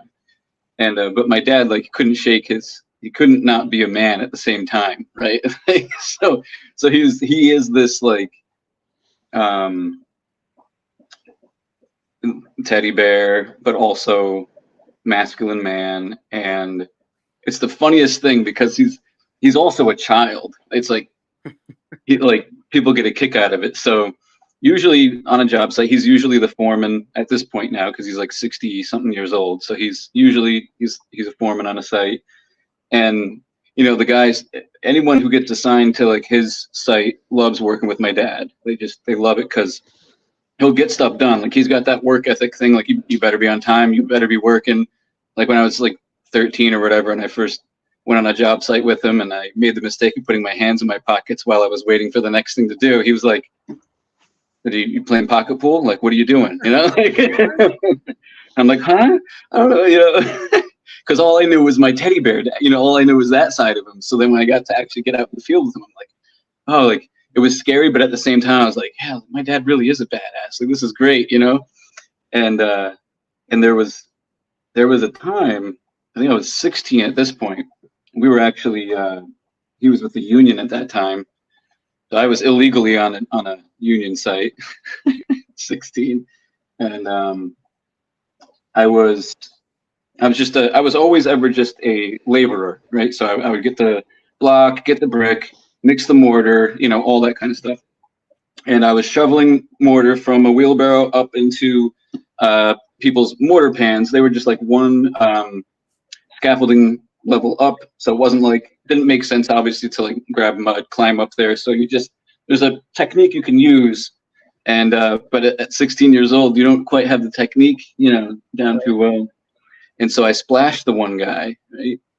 And you know, expletives flew from his mouth and stuff like that. And unfortunately for him, my dad was nearby, and I thought he was gonna kill the guy. I was terrified because I thought my dad was going to kill the guy, because the guy was, in my dad's eyes, because of him being my father and because of his childhood, he just sees, probably his dad bullying him as a child kind of thing, and so he just saw red, stormed up there, just like essentially jumped up the freaking scaffolding and like grabbed the guy. And I was just like, no, I think it's my fault. Like, I kind of messed up, whatever. And yet, like, the cool thing though, right, is watching as the day unfolds, my dad and that guy like reconciling. By the time the shift is over, they were fine. You know what I mean? And it's like,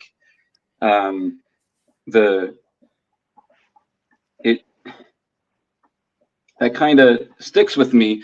But I wanted to relate this to the whole angry father thing, right? And having this like anger outbursts, because I'm certainly prone to them myself, and I have 2 kids, and they're both daughters, and so I certainly don't want to like, I don't want to scar them or anything like that, and I do my best to. It's pretty easy to recognize when an anger outburst is about to happen, but it's like how early that recognition comes, right? Yeah. Determines how I end up acting, and of course, there's been plenty of times that I've failed, and thank God I've never called them like names or anything like that, but just like raising my voice like to the extreme over the stupidest thing, right? And then afterwards, one of the things my wife and I agree upon and really insist on is eventually, like, if we catch ourselves doing that, not in the moment, but like later on that day, we'll apologize. Yeah. Essentially, like, we'll explain, like, hey, like, listen, what you did was, this is the reason why I yelled. I didn't need to yell the way I yelled, and I'm sorry. I'm sure, daughter will be like, it just really scared me to hurt my feelings, and it definitely sucks. But there's I'm not going to excuse it and call it a good thing that I do those things, but they can be used for good. Like the fact that my wife and I are willing to do this sort of reparations piece on our behalf. Yeah. Later in the day, I feel like that's modeling something even more important, maybe, than if I had not yelled in the first place. Totally, man. Humility, repentance.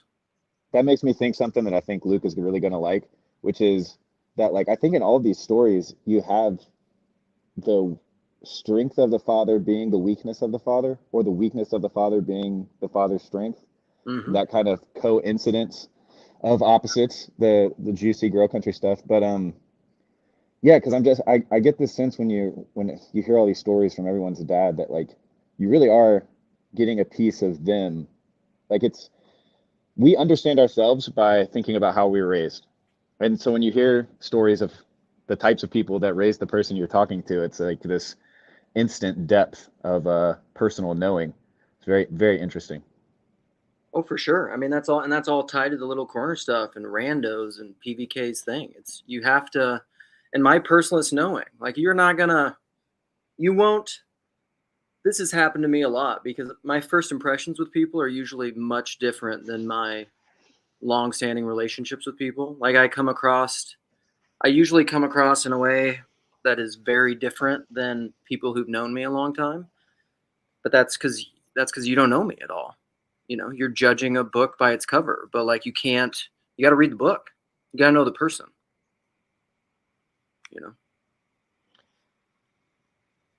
So, yeah. Hey, so guys, I'm probably about ready to call it. You guys ready to call it, or? I got to get back to work. Yeah. Don't tell anyone I was here. Okay. I won't let them know.